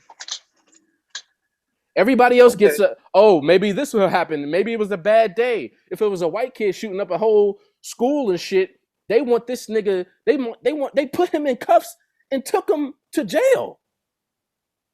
You shot up a school and you go to jail in cuffs, but I can't be a nigga just raising my voice in a conversation with a police officer without worrying that he might shoot me because he's scared. Did we talk about And then this is another thing. Is it really my job, bro? NASCAR, you can answer this. Is it really what am I supposed to do about somebody else's fear of me? There ain't nothing that you can do. Right. I mean, but you got that you can. Right. But you gotta. That person has to live with that. Yeah, exactly. You're walking around being the of course, you gotta live with everything. Like yeah. I used to say this to myself not too long ago. I said, "Yo, that shit crazy." Because like, if I want to get in somebody's face, I could fucking do that, and you gotta deal. What can they do about it? They have to react to that situation. They have to deal with it. You have to go. You have to be mature and go about life like. You know what I'm saying? Like understanding that you don't have control over everything. Like exactly. And, that's why I said things it's not are going to pop up. It's on like the people. Like I said, that dude, that dude I talked to at that night, he was already on that type of time. I was just the guy like who made it easy for him to just cross over. You see what I'm saying? Yeah. It wasn't me that did anything. He's already an open-minded person. Because if he wasn't, that dude would have hit me or ran as soon as I walked up to him, bro. Yeah. But for some reason, he was open to letting me talk to him. So that shows that it's on that person to be that open and want to know something. Exactly. Want to. It's not on me to educate them or make them tell them, oh no, I'm not dangerous. Don't be scared. No. Everything I'm doing is just gonna freak them out more. There's nothing I can do. All right. So hold on, a quick question though. A quick question I have. So black people, stop trying to make white people care about you, bro. It's not on you to do that. I'm sick of black people rioting and getting mad at white people for shit that they're not gonna stop doing unless you like this shit. It's so hard being black these days, bro, because it's like I don't even consider myself black anymore. But if I don't do that, then I got white people laughing at me and I got niggas mad at me. And it's like, bro, at the end of the day, bro, I'm not none of that shit. Nobody on this planet ever told me I am. Nobody. So my name is Rondo, bro, not Ronnie. That's my government. That's what they gave me. You gonna tell me that I am some shit that somebody like? Come on, bro. Somebody who ain't no shit told you. And that's what I got. I'm too young for that shit. I'm not too old. I'm too young for that shit. Too young to believe some stupid shit like that. So it's like, can we? Yeah. Hey, sorry, Control. Can we go back to that scenario because this is a really powerful scenario. Let's go. This random. This encounter in the park, right? It was in the park. This is just the sidewalk in a neighborhood, bro. I walked out my house down the side. Oh, it's out in the neighborhood. Okay, I thought you was chilling like. We got. It's out in the neighborhood. You know the rich neighborhoods. They got bike paths and all that. And yeah. Like the bike path in the neighborhood. Okay, but it's all connected it's all in the neighborhood. So it's like, they got the good setup. They ain't got no hood Tacoma Park setup. This is the good setup. This is good. I'm just saying they flex on us all the time, like I said. And when we go over there with our money, they act like our money ain't no good. Kiki Bricks, calm down. Sorry, that's my dogs. They're a little hyped because they ain't seen me in a minute. No, hey, really quick though, back to the scenario though. I want to ask a question. Okay. Hold on. Let's do a mic check. Let's do a mic check. Let's do a sound check for a second. Your shit kind of disconnecting a little bit. Hold on. Yeah. This is my connection. Okay. You good? See. I believe so. You gotta say some sentences, bro. That's a lag game. Yeah, his ass is out of there. Round 2 fight. Got me by the string, shit. Got me by the string, shit. Got me by the string. Hey, yo, Arthur, I put you in the waiting room. Maybe turn off your Wi-Fi, turn it back on, and then I'll just add you back in. Yeah. I think you probably. Sometimes my shit gotta adjust too, cause I get back in the house and I don't remember to put my Wi-Fi back on, and I don't remember. Or while it's trying to reconnect to my Wi-Fi, that should be weird. Like certain shit be fucking. Like shit. Yo. Double like batteries. Yo, you in here? He out here getting ready. He over there, he done put the phone down. This nigga, man. Like shit. Anyway, though. Yeah. I came to argue. That's y'all can tell. Y'all can tell that the knob, it do what it do. That knob got you twisted. It got me sharp though. It got me on my shit. You get it. Yeah, I'm hip. You are. Bro, you ever drunk one of them Twisted Teas? Yeah, bro. Like whole 20, I not don't whole drink nothing that I 24 seen at any night. bum ass nigga drink. But that shit, how you write, bro? You said you had one? Shit. Yeah, I did. I had it multiple times. I That shit, how had them, you but I write, can't bro? drink them Like, joints, bro. It's too sweet. why? It's I too can drink. sweet. I can drink one. I can't drink. I'm saying I can't drink them joints. Like I know niggas who drink them joints. Like, Like that's the I had drink. the tall can, and the tall can be hit. Yeah, I had the tall can too. That shit was too much. The Long Island is different. I could drink Long Island, and I still can't have. I just can't have that too shit much. is good. That shit I gets just you can't have fucked too up. much tea, bro. Tea, like the sweetness with the alcohol for me is just I can't drink that shit a lot. I need just raw beer, 211, Old English. Give me the fucking beer, bro. Yeah, he want the 40-ounce I want the killer. 40 ounce, the 32 ounce, whatever you got, the biggest joint I got in this motherfucker. Let me get that. And then I'm a When my young 7-Eleven. ass jumped off the porch, bought every beer I could. Word? Yeah, I was in Virginia with y'all niggas, and I was drinking like a motherfucker. Damn. With the highlight Miller High Life shit. When? And we was in Virginia. When we was going to Virginia with the plug before we went to Cali. Oh, that's we was at funny as Virginia shit. Beach. And I had the 40. Forgot about we went to Virginia Beach together, bro. Yeah, it was cold as shit. You remember that shit, bro? We was sleeping. We were sleeping on picnic tables outside a library, bro. And I looked over at you. I was like, bro, you trying to go to Virginia Beach? You was like, oh yeah, hell yeah, what's up? Yeah, facts. We didn't get there till like early in the morning, bro. Bro, that shit was. I was mad. I hated that ride. That was the worst ride ever. Bro. Yeah.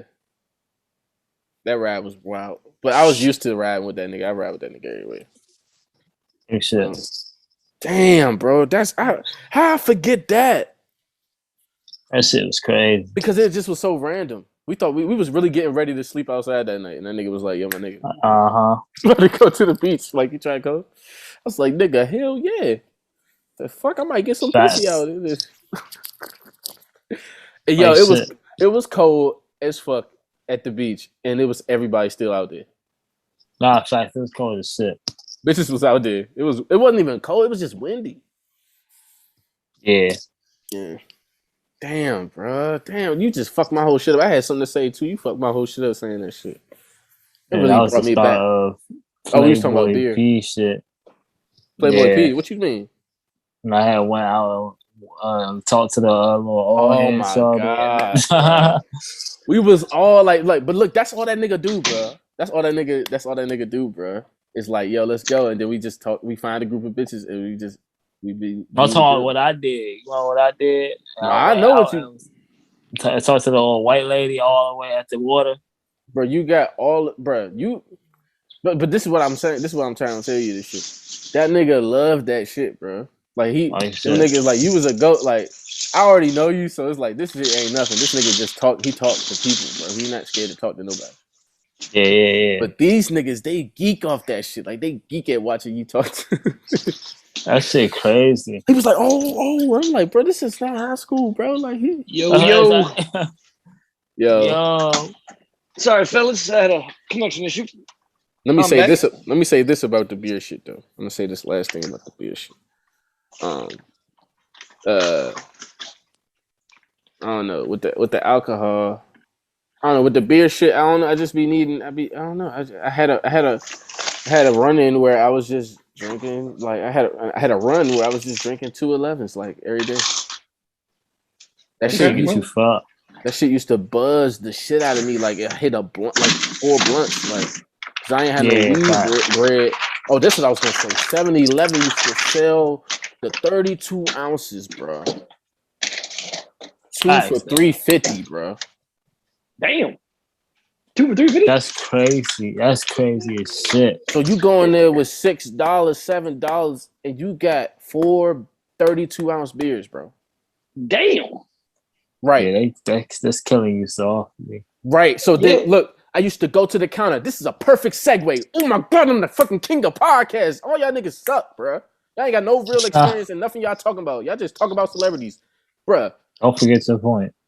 No, I ain't forgetting this shit. I live this shit. Oh, that's okay. I go to the counter, bro, at 7-Eleven, bro, and it's this one lady and named what was her fucking name?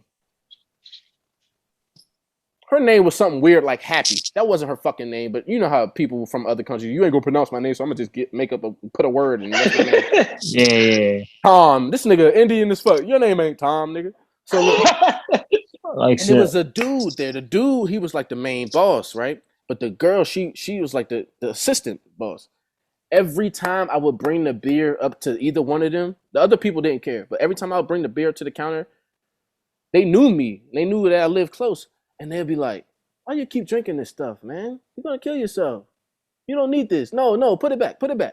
I'm like, bro, take my money, bro. Like, I would have to press him to buy the shit. Like, when he see me coming in, getting it consistent, like, they'll really say something, bro. And it's like they gave a fuck because they just give a fuck. It ain't about they really care. Yeah, exactly. It's like that's something that it don't got no skin attached to that. It's like something that it's something like he don't have to say nothing. I know Asian people who I could come in their store, buy shit every fucking day, killing myself. I used to buy tobacco from him. He said the same shit about the backwoods. I'm like, damn, bro.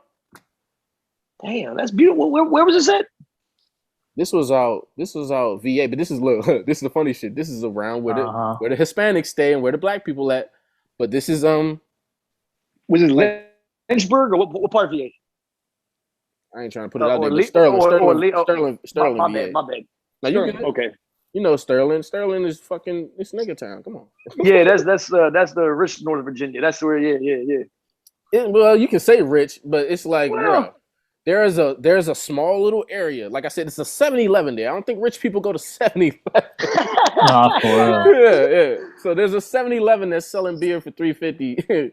Yeah, you ain't gonna catch nobody rich in there. But this is that small area next to that rich area. That's the thing about Virginia, that you can be in a very poor part of Virginia. Even the DMV in general. You could be in a poor part of the DMV right next to the rich shit. Yeah. Exactly. Like, come on. But this is a perfect segue back to whose job is it, Dad? It's the individual's job. Oh, he came around, yeah. Well, I'm cheating. I'm going off your answer. No, but I didn't figure that out. It takes these conversations for people to learn that, though. People aren't taught that. Nobody's raised like that to think that it's on them to decide how they feel about somebody. They're taught how to feel from the beginning of life. Nah, facts. They too really worried about how somebody else feel about them instead of their own feelings and rules and laws. Yeah, it's exactly. So sometimes hatred is taught. Sometimes it's learned from from false sources. You know what I'm saying? Like not from your parents or not from an educator. Well, sometimes it all starts with your parents because they might not even be racist, but I'm saying whatever they did when you went out in the world and you interacted with the world, the world reinforced that. You see what I'm saying? It's like, oh, okay. So as parents, if you see a child experience something, if you don't say something, that's a problem. Imagine let's imagine a made up scenario where I startled a white lady in front of her white child. Okay. Right? And then imagine that child then goes to school and a child who is raised by racists or raised by people who fear black people, or this child fears black people on their own. And he says something about black people or da-da-da-da-da. And then that child harkens back to that moment where his mom was startled by a black man. Those dots can become connected in a way where it's not focused on, but it's subconsciously put together in this way where I'm just going to always have an aversion because I don't want to deal with. You were exposed to an irrational experience you couldn't rationalize, and you just grew up. You were too young to rationalize it. That's too young. Yeah, it's on your parents at that point, but after that point, it's on you because once you know, you have all the proof in the world. Everybody, all of us, have all the proof that we need that our parents didn't know everything, that they weren't always right. We all are responsible because we all know that our parents aren't perfect. So if we know that, why do we hold on to certain things that they give us? Or why is this another thing?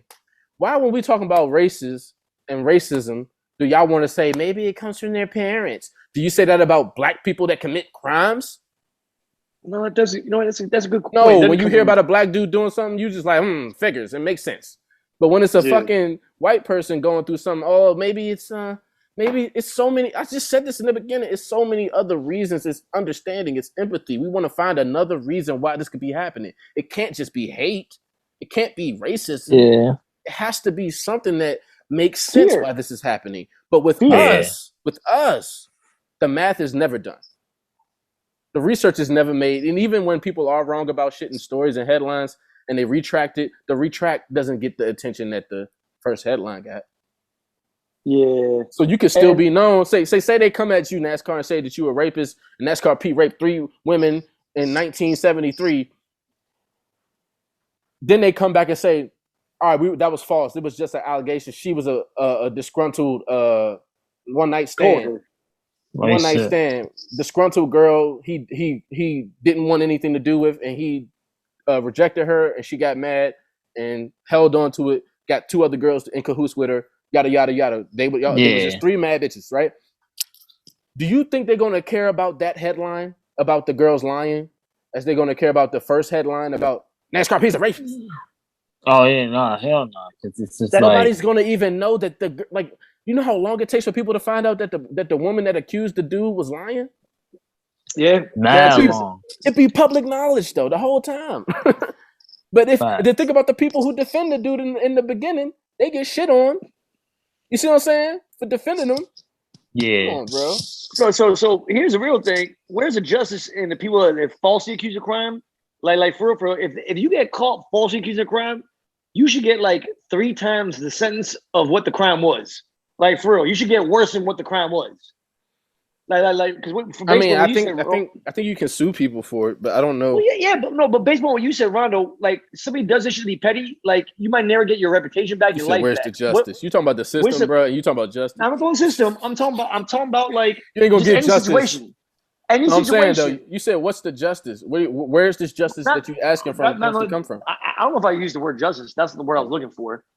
Where's the resolution? That's the resolution is in the individual. We talked about. Yeah, it's individual. What I'm saying is, explain. Like justice is not the word. You know what I'm saying? Because like, when is justice ever going to happen with racial discrimination? Like that's like we can't ask a system that is built on racism to do something about racism. You can't expect the system that was built on racism to do anything about racism. And I think you some bring things it up that again, can be bro. resolved from some. I talk about paradoxes all the time. Shit getting on my nerve, man. But some paradoxes. All right. Sorry, folks. I had to put him in the waiting room. His audio got the lagging again. The laggy audio. Yo, Arthur, you got to come back when you get some clarity. Try to give it a minute. I don't know what you got to do. Yeah, you need my swag for clarity. Clarity, deep clarity. Nah, for real. You know, I got a song called Claro. What's that about the girl? Nah, that's the Spanish word for clear. Oh, shit. All right, you know something very more. Am I making this Claro? Claro? People said that. Hey, Claro, Españolo, de nuevo. This nigga. It's like, no. I thought about something too. I was like, bro, I said this the other day to my wife. I was like, bro, when I was watching Real Husbands of Hollywood. Oh, this is what I gotta tell you too. I seen the new season. Seen the new episodes. What season? What is it, 6? I mean, not seasons, new seasons. I mean, like, is it season 6? It was season 6, right? Yeah. Well, that was the newest season of Real Husbands of Hollywood. Seen it. Hold on, what? Yeah, that shit out. That shit out on BET Plus. It's season 6, right? If it's not season 6, it's season 7. But yeah, it's out. If it's higher than 5, then it's gotta be 6. Yeah, it's 6. Hey, hold on, let me see. You can still hear me? Oh yeah. It's certain platforms like Peacock don't have all the episodes.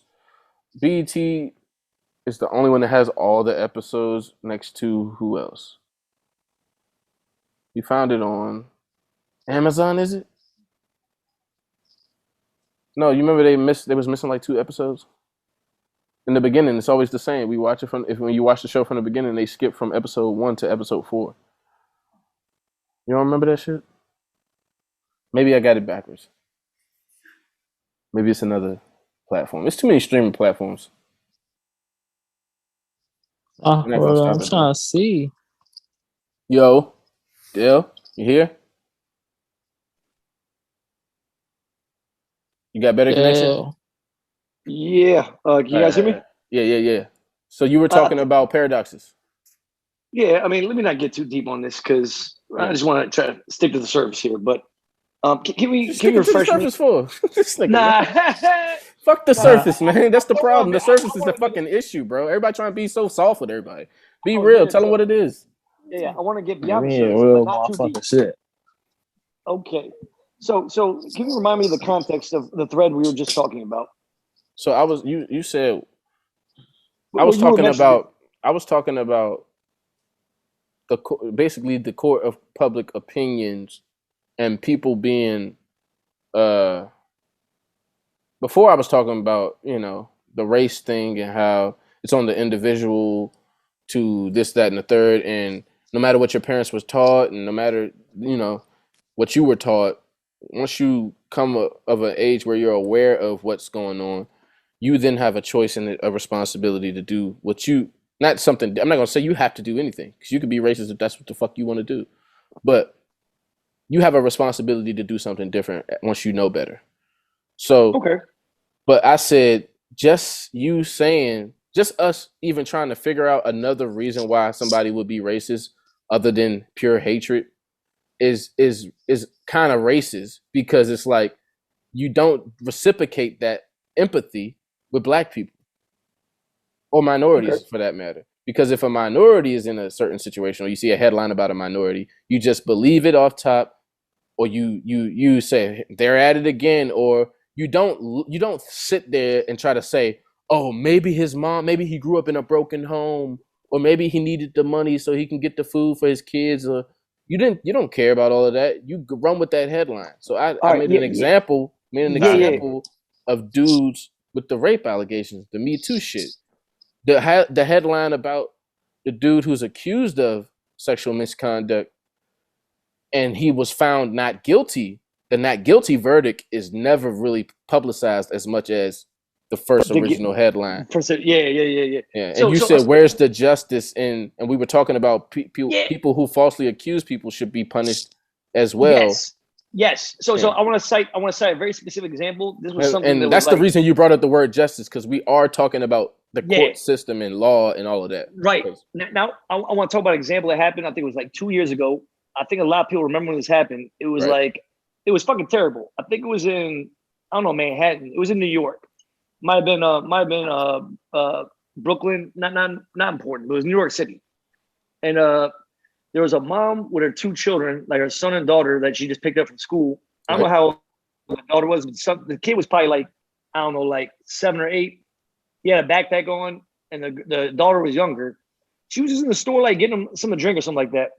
And it was a simple interaction where they were walking out of the bodega, and a white woman was walking in, and it was like a very simple brush where like the kid like turned around while he had a backpack on, and the back of his backpack like brushed like the back of her leg when they were like walking out of the store.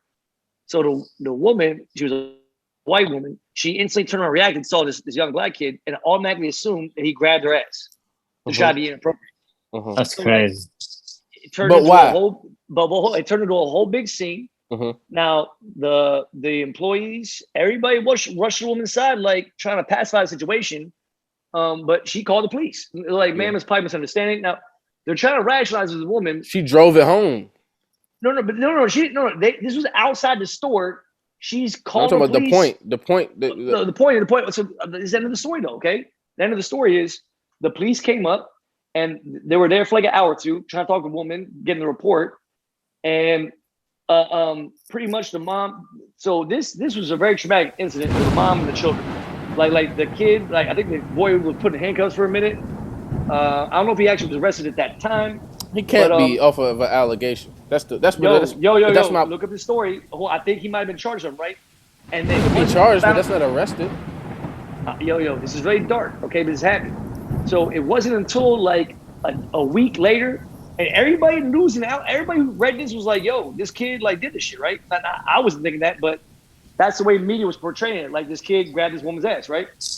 It wasn't. They had witnesses though. I believe they had witnesses in the store. This is what the story's fucked up. They had witnesses in the store that confirmed, "Hey, lady, I saw the kid's backpack. He turned. His backpack touched you." So even though it was witnesses that said they saw it was the backpack touched her, she didn't give a fuck. She's like, "I don't care. Y'all are lying." She said the witnesses were lying. She still pressed charges. And I think the police even told her, "Ma'am, if you press charges to this and you're not, they didn't say they were going to charge her with nothing. But they said, like, ma'am, if you're incorrect, brother, this could look bad for you." And it did look bad. 1 week later, they review like the security tapes and they finally find like the footage. It shows clear evidence the kid turned around and the backpack touched her. It wasn't until like 2 weeks later. This one was like for 2 weeks, like acting like a victim. Talking about she's going to sue the mom, blah, blah, blah, blah, blah, how she was violated. And for a week or two, people were talking about, hey, there was witnesses say that this didn't happen. The woman stood her ground. I don't give a fuck. This shit happened. What did the system do? What did the law do? But this is the end of the story. The end of the story is it took like 2 weeks. I don't know why it took 2 fucking weeks, or like a week for like the because of the system, the law. This is my point. So here's the end of the story. It's expedited for white people. They played the footage, and this Karen, because she was a Karen, now got embarrassed like shit. For a week or two, she was standing her ground. He did this, and he's going to get charged. So that's her consequence, embarrassment? Hold on. No. She got more embarrassed. It was one of those situations where she lost her job, she lost everything. Okay. Now she's crying victim, like, "Oh, I'm not racist." No, lady. There was 4 or 5 witnesses that said they saw it was a backpack. The employee said it was a backpack. Yeah. Everybody said they saw this shit. You refuse to accept. There was something truth in her that kept wanting to be what happened. This kid did it. No, this kid did it.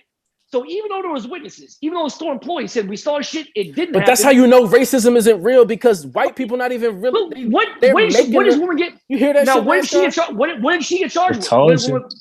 All she did was apologize. They trying to convince themselves that they racist. Oh yeah. So now the news is playing the video. She didn't apologize and say she was wrong until news played the video. She was standing her ground. Yeah, he did that shit. When they play the video. All right, my question is this. Oh, go ahead. What did the law do about this? I think they might have charged him initially. They dropped the charges. No, I'm not talking about him. I'm talking about for her. I don't think. And that's my point. And that's exactly my point. She might have been fined. Maybe she had to go. That's my point. That's my point. That's my point. Yeah. No, I'm agreeing with you. Now, here's a fucking thing. He had to go through that experience. He should be able to sue her. Right. I think they did sue her. Maybe they should sue her, because you know what? Here's a 1 week later, 2 weeks later, they're talking about this article. They're talking about the kid is in therapy now. It's got PTSD. Yeah, she would be paying for my therapy. But look though, white people have done this to me. Yeah. He antagonized me to the point where I hit him. Now he's the victim. I have anger issues. Yep. I need to go. My hands are violent. I need to go to jail because I'm a dangerous person to society. When in reality, who is more dangerous? The person who reacts to being taunted and picked on and bullied, or is it the person who knows the outcome of what they're doing and knows the outcome? It keeps doing it to get that outcome. There's a term for it. It's called antagonist. Oh yeah, but look, that's so racism don't exist. Y'all, the white people are just antagonists, and they're control freaks. So they antagonize people to gain control. Some rich white people are antagonists, control freaks. Maybe they live in a bubble where they like own things and own too many things and don't have any responsibilities and feel like they can just talk to anybody any way they want. I'm not going to reduce it to that, because that still implies a little bit of ignorance. Like they're just stupid and they don't know what they're doing. For me, this is what I think it is. What I think it is racism is the laziest way to let me not say racism, because racism is some bullshit. Let me say this.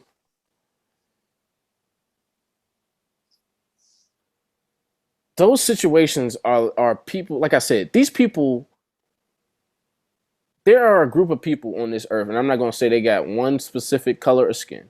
There are people on this earth that believe this earth should be theirs and nobody else's.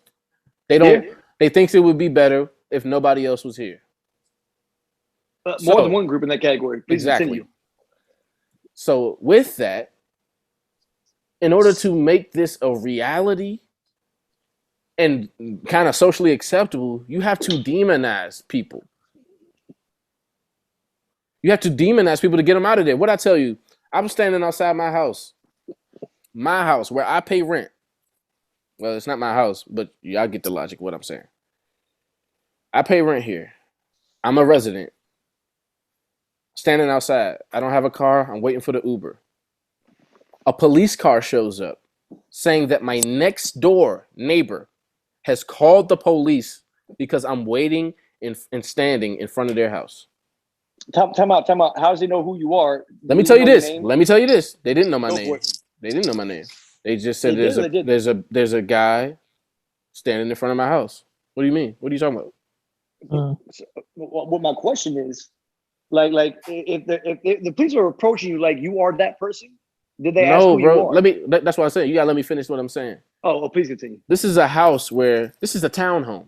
That means our walls are connected. This is a row of houses. This is a row of townhomes. So if I'm standing in front of my house, that's kind of the same as standing in front of your house because we all in the same building. I'm standing in front of our parking space. Got you. And I'm told that I'm standing in front of their house by a police officer. And they asked me, why are you standing? Well, I said, bro, these people are racist. They are Indian racist people. And they've been weird looking out the window at me every time I come outside. Anytime I'm outside talking to somebody, anytime I'm doing anything, minding my business, That's see crazy. These people looking out their window at me. Like nobody has lived through this stuff. No, yes. In the same neighborhood, I moved around the corner and got the same thing from another neighbor. So your townhouse, the motherfuckers in your building know you live there. They're not even in my building. It's a townhome. So it's a townhouse, and it goes up, and it's exactly by the wall in the middle.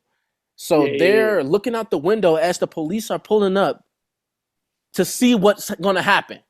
See if they're going to get rid of this nigga for them. Wow. And I'm standing here. I tell the cop, I'm waiting on an Uber, bro. The cop waited for my Uber to arrive. Huh. So I had to live through that. And just like people can just do that to you. And you have to live with that. And if I raise my voice to how I'm talking right now, this will give the cop would be like, all right, calm down. Sir, you need to calm down. Take a deep breath. With his hand on his holster, any white person any Karen, any Indian person I'm trying to explain this to, if I'm using this pitch, this type of energy, and it's because imagine dealing with that all the time. You're gonna build up some sort of, you're gonna feel passionate about it. You're gonna feel strongly about this, and you can't even feel strong about anything as a black man in front of anybody else, or you're gonna get sedated, my dude. They're gonna put you down. Yeah. And that's what I'm saying. It's a control thing because they're trying to get to a point where I don't want to be here either. I agree. It's a control thing. That's what it is. They didn't want me in that neighborhood. They didn't want me in that neighborhood, so they wanted me to want to leave because they know they can't get me out. I have the right to be there, so they say, okay, we'll make it super uncomfortable for him to the point where he goes on his own and we don't have to deal with it. Well, this is a control issue. Fear and control. But they know how to use the system in ways I don't. Because they're rich and they're white, and the system has been in their favor since they were kids. They know this stuff. They're taught these things. I'm not taught this stuff. So this is another part of the conversation. We don't have to talk about it right now, but think about people who are not only not taught properly about how to deal with other races. Think about people who are taught things that other races don't get taught about how to advance in America. So now you automatically kind of racist by accident. Just by your parents telling you how money work. My parents ain't teach me how money work. You go out there and I see you know how money work and you don't want to tell me, or we're not working together and you won't, you know what I mean? It's always something that it's like, why can't, it's public information. What is going on? Yeah. The rich and elite use certain things that are not difficult to use. And a lot of masses just aren't educated, aren't told. You remember when you used to be able to Google something and the answer to your question would come up first? Now the first thing that comes up is an ad. Google finds the ad that matches your search, not what you're trying to get anymore. So it's not about you getting anything. It's about us getting something. They're an advertising company. If it's not an ad, what are the first three things that pop up? It's they pay Google. So like if you think I have a website, so I have to pay to rank on Google. That's what Google ads. So it's like if I'm an evil corporation, I can just afford to pay Google to be at the top, but I ain't shit. Let me just tell you, Google really providing a good service. Google is a what you say, NASCAR ain't nothing but the devil, bro. They are an ad company. And if y'all keep using Google, y'all can use it if y'all want to. I'm still using it to a degree. But that shit is doing nothing but tracking you, nothing but monitoring everything you do so that they can sell you right back to you. Isn't that what Facebook does? Yeah. I didn't say they weren't an advertising company either. But Facebook's a little worse because now they trying to introduce some sort of VR to it. So now they really trying to they're trying to like what's his name? Zuckerberg. He's gonna invent his own currency. And he's gonna control. He's gonna own a piece of it. But that's what I'm. But that's what I'm saying. I'm not saying that. I'm saying this thing is going to become more valuable than the dollar. Is what I'm saying. Yeah, that's what I'm saying. Well, here's the thing about crypto. I want to go on to crypto, but when crypto first came out, let's get off of racism because that's a never-ending conversation. You want to talk about crypto and Bitcoin? We can revisit that another pod, bro. Yeah. Let's just talk about Bitcoin and crypto because, when it first came, when Bitcoin, I don't know shit about it. Y'all got to explain it to me. I'm not going deep because I'm still not a fan. I know a lot of people getting rich off that shit. But why you not a fan if you don't know nothing about it? Do you know about it? Well, when Bitcoin first came out, right, and there was a digital currency that came out. Being that I've been studying nanotechnology, quantum physics, and quantum computers since 1985, I thought it was the stupidest fucking idea in the world. For somebody to create a digital currency that somebody can steal from another computer. Now, when I first started talking about this 20 years ago, everybody said, oh, Bitcoin is a blockchain secure. It's impossible. Nobody can steal it. And how many times in 20 years have you heard a story about somebody hacking and stealing money? But by the way, Bank of America protects my money. Can't nobody hack into that shit. I gotta give somebody my Bank of America, but I don't just get I don't just wake up and my bank account is drained. And Baker was like, well, hey, sorry, somebody just hacked into our I was going to say T-Mobile was hacked, right? And T-Mobile was hacked in a way where this person could basically do everything you can do on your phone, on their phone. They could go into they could have people lost Bitcoin money through that hack. Right. Yeah. So they got your IME number, which is right. So they're still pushing this narrative of how secure crypto is. How many fucking stories have we heard just in the last 2 months? Millions of crypto users, somebody hacked in. Millions of lost. How many times though have you heard of banks being broken into, vaults in the last 20 years, and you might be taken out of the vault? That don't happen. Why? Yeah, but that ain't all my money in there. That's not my money. Well, what I'm saying is, there could be a loser from Pakistan, okay, that just knows some good shit about computer, not a powerful one, okay? Right. It can steal your shit. Yeah. Now, if I got my shit buried in the woods, and I got King Corso's, you might get eaten. All I'm saying is, all of a sudden, we think that digital security is secure when there's about a million ways somebody could take your shit. All right, can I ask you? Can I say one thing? I'll go for it. I've always had this thought. Tell me if I'm crazy, but I've always had this thought that since I do have a company, because companies they have people ignore this stuff, but they have privacy policies, and they tell you how they govern and hold your information. Yep. And sometimes they even tell you how they sell it and give it, in what instances they would give your information and your your data to third party corporations. And in those policies,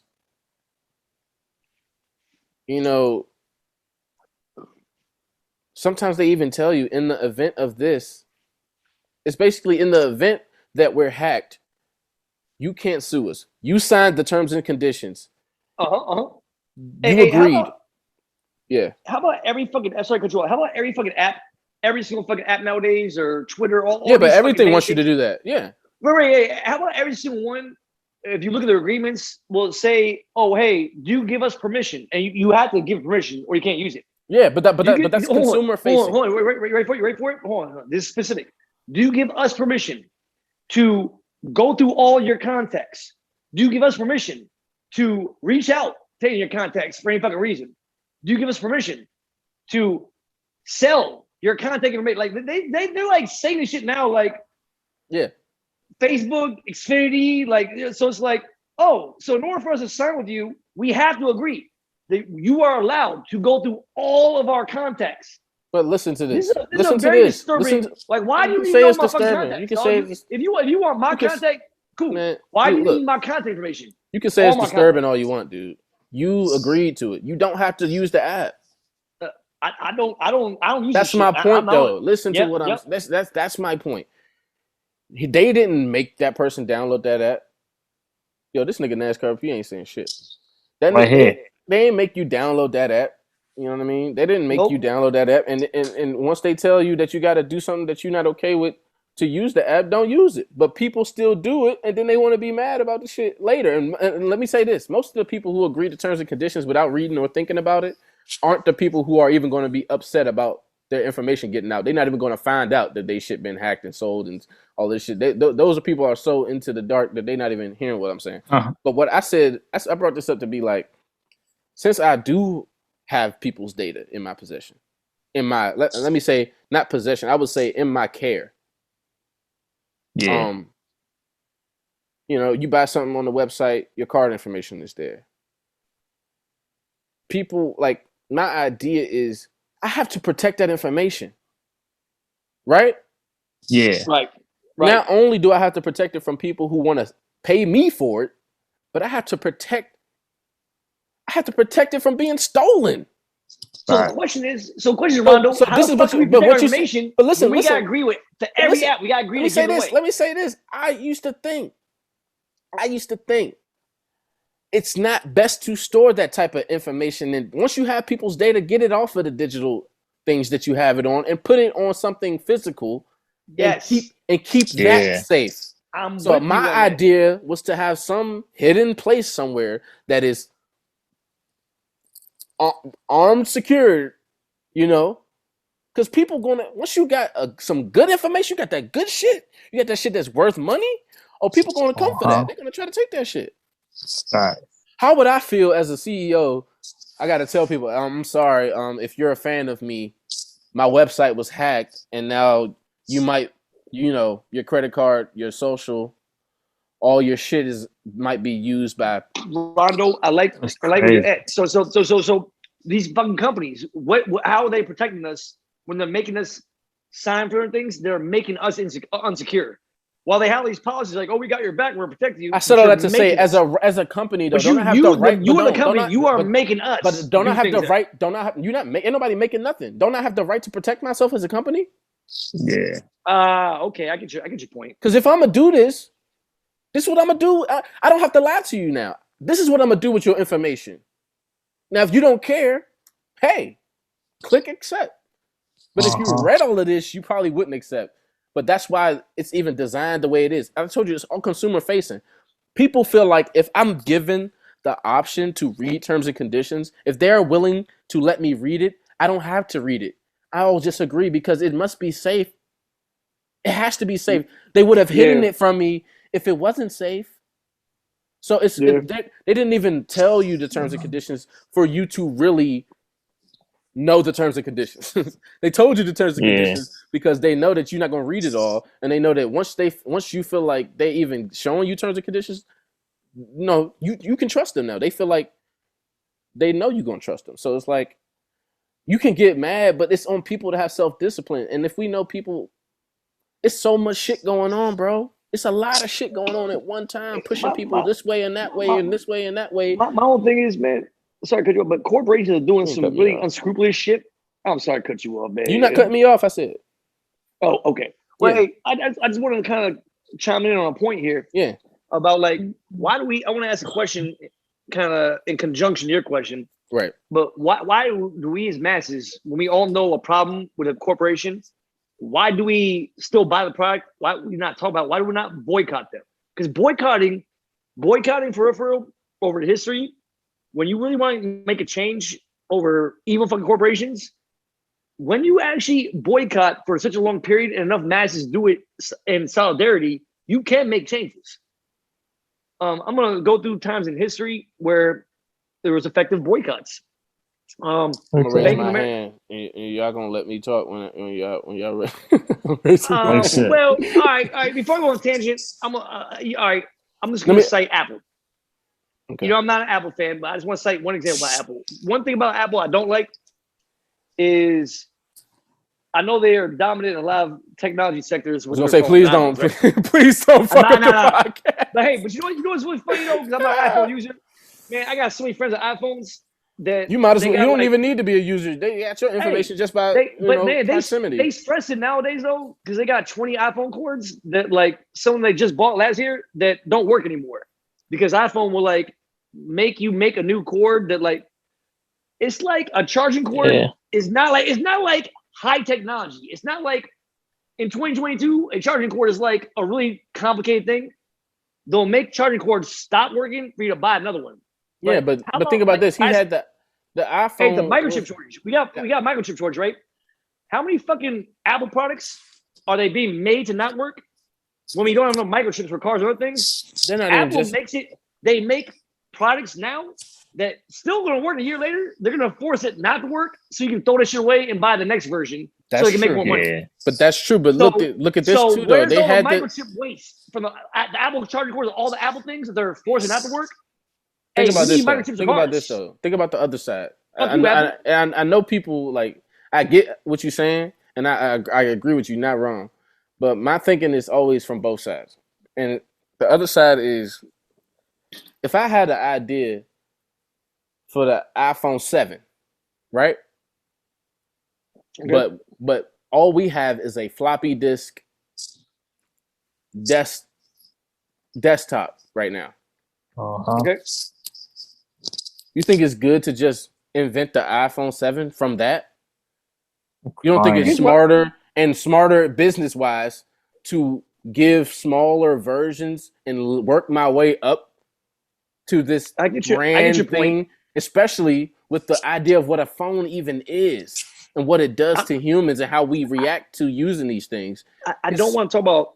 Look, we've used technology in a very fast way, and I think it's not smart. I do not think we were prepared to use technology before we started using it. Is what I'm saying. I agree. And Apple kind of tried to step people into it, and it still is too fast. But I say all this to say, what I think. What do y'all think about this idea that corporations, when they have a new product or a new idea, instead of like you said, it's kind of like they're making you, buy something. What if they told you everything about the product, showed you everything, showed you the product? They had to basically audition for us, the consumers, before that product can even be released. I like that idea. You see what I'm saying?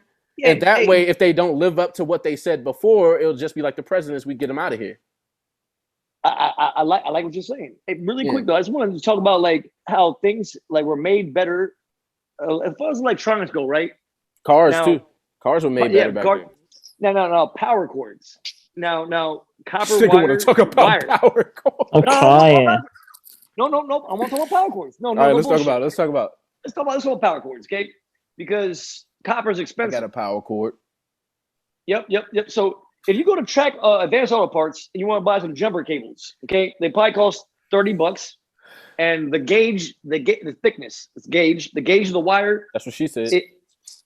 That's what she said. Ain't shit. Waiting on that. It's a really small, thin gauge because these jumper cables, copper's too expensive, to mass produce in larger cables. Right. But those jumper cables you spend $30 Advanced Auto Parts, they don't do shit. If you got a dead battery and you want to jump your car, it ain't going to do shit.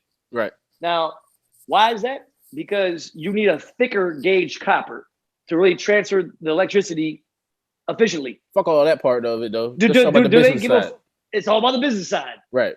So my dad taught me this. He's got jumper cables. He's an electrician. He's got from the fucking 50s. Right. These jumper cables, thick as shit. When you use jumper cables, you jump a car, man, first time. Comes right up. The thin fucking cables, you gotta charge. They're so thin, it takes more time for electricity transfer. You gotta hook it up for 10, 15 minutes before you can crank it. The thick ones has the conduit that can give enough electricity right away. Right, you're right. Now, with that being said, my dad still has fucking power cords from the fucking 70s or 80s. If they catch his ass, he's gonna get in trouble. Well, they're universal for TVs. You know, like the fucking little U-shaped fucking thing that's been around for forever. Cords used to be universal more too. Yeah. Yup. So I got about 100 fucking cords from the 70s or 80s that modern electronics still today, complete different fucking brand, complete different wattage output. I can plug in and it still works. I got cords from the fucking 80s from a Sony TV that I can plug into a Panasonic something. It just still works, right? So, Apple, why does your cords not work after a year or two? Let's not talk about Apple, man. Let's not target Apple. Let me say this. Let me say this though. But I got a problem though with power cords because they're making us buy new power cords. You ain't got no iPhone. What are you coming to Apple for? Hey, because this is one example of how corporations force us to pay for something we don't need. Why does Apple users not boycott and say, hey, Apple, can you stop making this? Because this is a stressful thing. Exactly. Why don't they boycott? That's why. I'm on Apple users. So hold on, Rondo. How many in the audience? How many Apple users are late for work, stressing an emergency because they got 20 cords? They don't know which one is the actual one. You want to see my charger? They'll work. You want to see my charger? This is my phone charger. I got a lot of friends. Apple iPhones. They're stressed every day. This is my phone charger. This cord doesn't work. This cord doesn't work. Wait, this is the right cord. I got about 100 Android chargers. I've had about 10, 20 years. Oh, they still work. I can just pull that joint out. Let me say something. So I'm done my point now. Let me say something about business. And I talked to NASCAR about this too. We talked about this. Why shit not made? And NASCAR said he thinks shit is just made to be made to feel the to break. Made to break. No. I was completely. We fall back. What I just said was I'm telling him I think shit was made to just be. Now I'm thinking they making it so that it don't work, so that I keep paying for shit. Yeah, exactly. Yeah. And he said sometimes I don't even think they thinking that far. I think they just making some shit to fill that need. And like, think about this: when the fidget spinners came out, there was a legitimate fidget spinner, but then you can go to the grocery store and it's a fidget spinner by the candy. That's not the real fidget spinner. It's a cheaper version. It's going to break faster. But when you're making something, and I said I wouldn't be surprised if it's the same original company who made the first fidget spinner just rebranding to sell cheaper fidget spinners too. But I said when you're making something, bro, you don't want only rich people or only one person to be able to access it. You want it to be accessible for everyone. Yeah. With that comes cheaper. You want me to invest the overhead for the people? Like, you want me to invest $1 million knowing I'm gonna get 2 million back, right? Or do you want me to invest $400 knowing I'm gonna get 2 million back?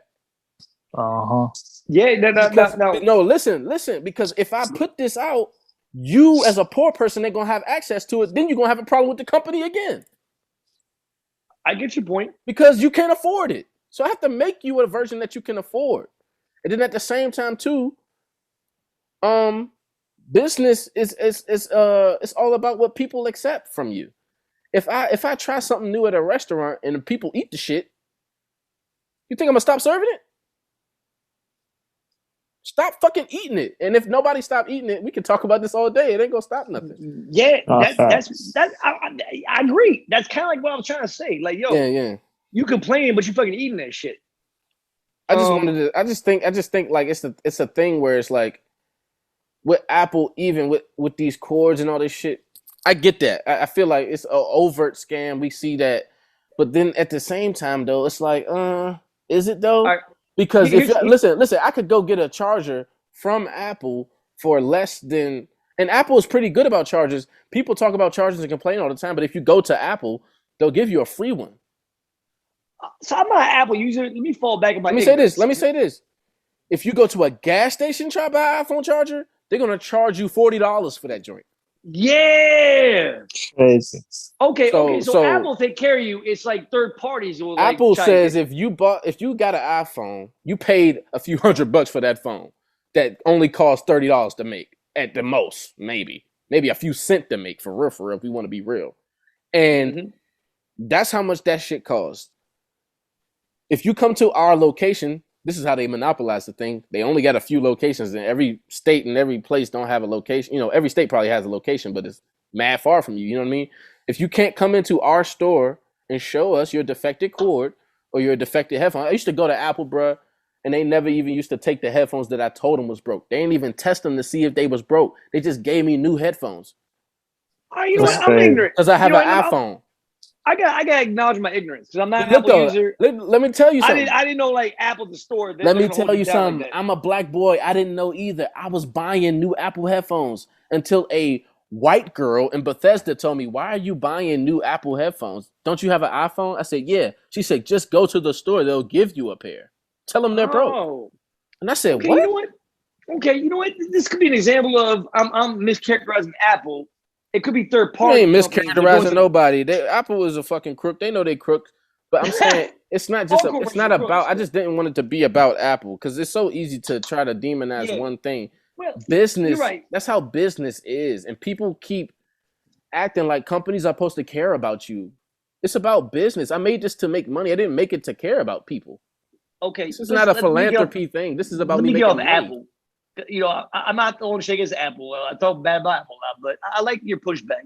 My company is one of the few companies that's not about money only. And that's probably why we won't be as successful as fast as other companies. But maybe in this day and time when all companies are all about money, maybe we will be successful faster because people feel like they're being cared about on all fronts, the employees and the customers. That's the whole point of it. But business as it has been done, people do not think you can treat people like people and still get rich doing that. Be successful in business. People feel like you have to lie, manipulate, treat, and insult intelligence of people because it's like, think about this. If you have something going on, right? And it's like, it's the dopest thing, it's the newest thing, it's nothing else like it. But then some random motherfucker, right, pop up and he got something just like you, but he got one more thing than you. And everybody go over there. How you gonna keep people fucking with your shit? Yeah. Can't. So you got niggas trying to get ahead of that. Uh-huh. I don't gotta say no more, man. It's business. That's what it is, bro. Yeah. Hey, I would like to segue though on this topic, not away from this topic. Please segue. Please segue. Hey. Segue. We said segue. We'll segue away from this, but please do. Take it away. Pause. I almost said knob. Hey, I just got a phone call. Pause. I almost said I was on the knob. I was like, hold on, I can't say that. No, I just got a phone call. I just got jumped off. Am I back on? Yeah. Oh, okay. So that's his little shorty. That's his little fruitcake calling him. No, that was my sister. Shortcake hit him up. That was my sister. Nothing serious. I'll call her back. But let me get back to the topic though. Well, I got some fun topics too. I don't know when we ever going to get to a fun topic with you on. Oh, we can go to a fun topic. The topic we're talking about right now, though, I believe is consumer awareness, right? It's consumer. Not only is it awareness, but it's consumer conduct. How do you conduct yourself as a consumer? Are you an educated consumer? Or are you just a fucking consumer? I would like to expound on this. Yeah, we talked about this many times, Ronnie, back in the day. You know, like how much I talk about like technology, how expensive it was, right, in the 80s, or certain times, right? Remember, I've always talked about this analogy, or just about like Radio Shack, Circuit City, like in the 80s, how much TVs cost. It was ridiculous, right? So let's go back to 1986 or 87. And at this time period, this is when color TVs was like the new thing. Like in the early 80s, you go to a Radio Shack or Circuit City, and the TVs are mostly black and white. The color TVs are really expensive. That's that new technology. Mind you, color television came out way before this. But in 1986, if you went to Radio Shack and you want to get the top of the line TV, it's a 25-inch color TV. You can't get any bigger than a 25-inch tube TV at that time. If you want to get bigger than 25-inch, you gotta go to a big screen store, right? That's what she said. That's what she said. Hey. So Radio Shack, here are the 6 or 7 like major brands at the time that made electronics that everybody trusted and knew. You got number 1 was Sony. Everybody knew in the 80s, couldn't nobody touch Sony. I still trust Sony. You can't trust Sony anymore. Well, you can trust. Yeah. I trust the company. I don't like the quality that they bring anymore. But Right. No. I can't trust their quality. I can trust them though as a business. Their quality has changed in certain departments. Yeah. Their quality. Where I used to think that they was like the Apple, they not the Apple there no more. They like, were. No. They were at first, but I'm saying they not no more. In the 80s, like this was how much it cost for a 25-inch color Sony TV. I would say it's probably about $1,000. So 1986. That's wild. No. It was that. No, I mean we're talking about the top of the line TV. It was like $1,200. And I ain't paying more than $800 for no TV, bro. But okay, so 800 in those days, you get 800. You get the next top of line. Sony was top of the line, and as far as electronics go, the next brand was Panasonic. The Panasonic TV would be like 800. Yeah. I'm gonna say they still rocking. Panasonic's still rocking. Yeah. All right. Now you got the mid pack, the medium ground affordable color TVs. If you couldn't afford Panasonic or Sony, you were either gonna get a Sharp, Magnavox, or RCA. Shout out to RCA too. They still rocking too, right? A little bit. No.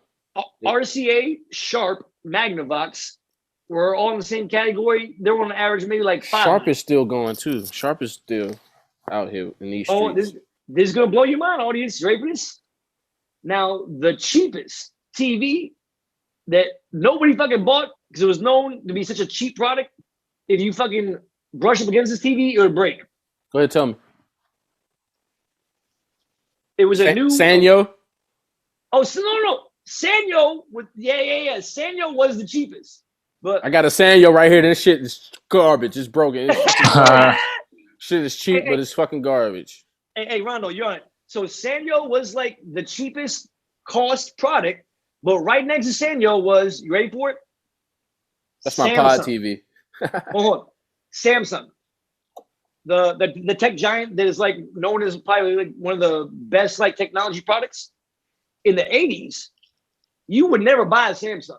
That was a joke. When did LG come in? LG came in like way late. Okay. We're talking about in the 80s, like nobody could touch Sony. The quality and what their electronics could do, their television, the Sony motherfucking Walkman. Yeah, the Walkman with the headphones. The headphones is still fire. They still got good headphones. Yo. The Sony Walkman still works to this day. If you have a Samsung cassette tape player, because I couldn't afford a Sony Walkman in those days. I wanted to get a Sony Walkman. You know what I'm saying? In Colin Park, you had to have a Sony Walkman or you get made fun of. Right. I feel like Sony has gone more into the gaming direction these days.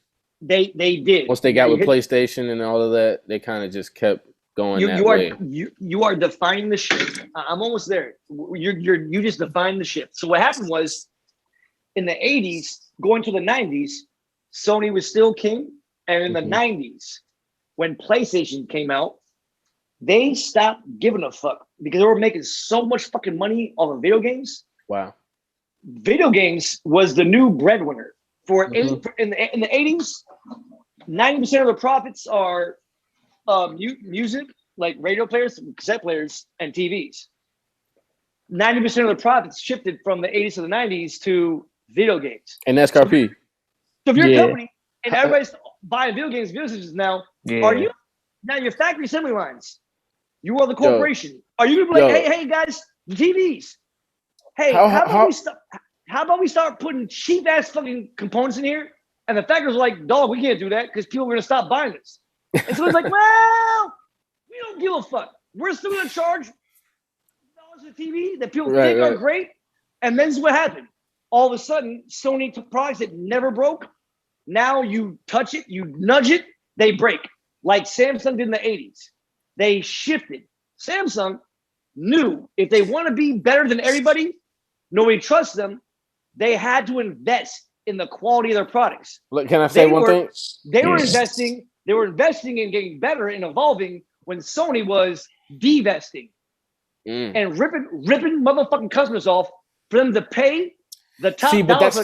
That's business, and it's business, and that's business. But for me, and this is not why I believe in doing business the way I believe in doing business, but you're fucking up your long-term relationship with your fans and employees and customers through. We have an aversion now. We have to worry if your product is going to be what it says it is now, based on you just doing something for business. But I was going to say, how hard would it be for me to bring back one of them old companies from the 90s that fell off for real, and I like be the artist that like they come out with some new shit, like, and I'm using their headphones and I'm using their mic and I'm showing niggas like this is they back on top, like fuck y'all niggas. Well, when I say hard, I meant like how fire would that be? He says not hard. It would be fire because you know what? When you're a company from nothing and you have a better product than the giants, eventually the managers are gonna buy your product, like Samsung. But I'm not saying that I just want to partner with them, and the goal is to bring them back. The goal is to bring them back. Here's the thing. Here's my point. Here's my point. You know, fuck with the Kreatiivez Network, Rondo Show podcast. Sony, what's up with y'all? I want to educate the masses, okay? I want to educate the masses, okay?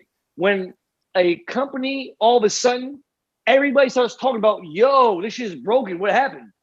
We just like play stupid. Like we're the only ones. Like when Sony started cutting corners, everybody started figuring this shit out. Same with Apple, though. You don't want to believe that your beloved favorite company that made you seem cool for having their product now all of a sudden is garbage. So I'm hearing like we're getting into a classism conversation for real. So big major corporations, trillion-dollar corporations, at some point in their factory assembly lines, they're gonna go backwards and use cheaper components. Why? Because the masses are stupid. Hey, the next model we release, the model 13 or 12, it's going to have worse technology. The masses are just going to think it's number 14, and they're just going to pay for it. And then they'll complain later, and we can act like, oh, we didn't know. The business plan is for there to always be an issue with whatever product you like. It's for your product. The new business plan is to from everyone, and I'm not just talking about people who sell physical products. The new business model is lower attention span, and then prey on that low attention span. Yes, and that anxiety and that fear and that impulsivity, and let's present. It's like 3-card Monty. Which card has the real? It's product? A fucking pyramid scheme. By the time you'll figure it out. Oh, we've already kept the movie.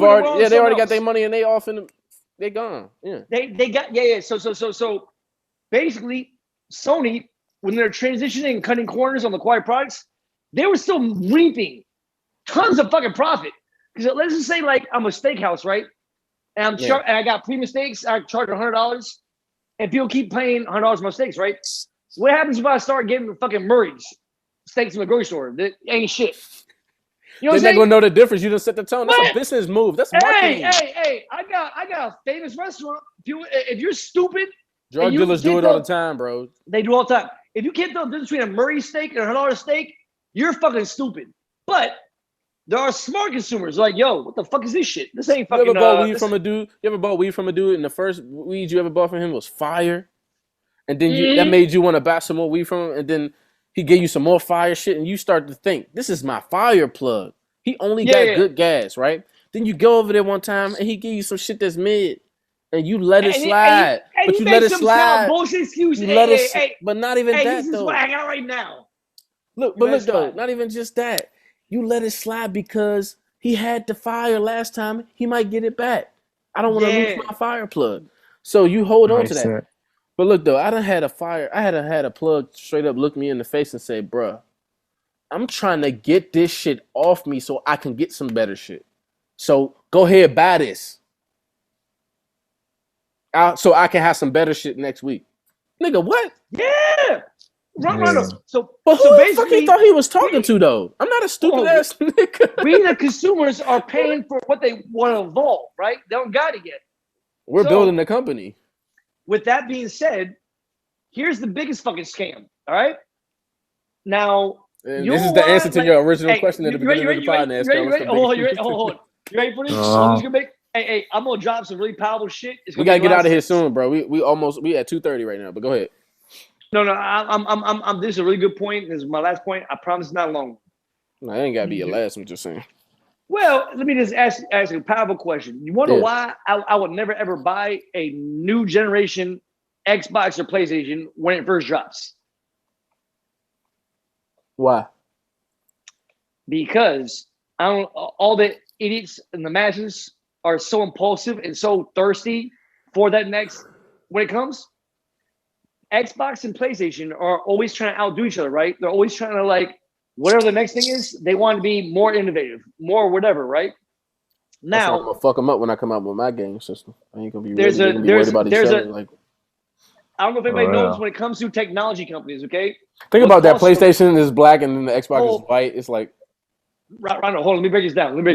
When it comes to a technology company, a science firm, whatever, you're making a fucking vaccine, you're creating a new technology.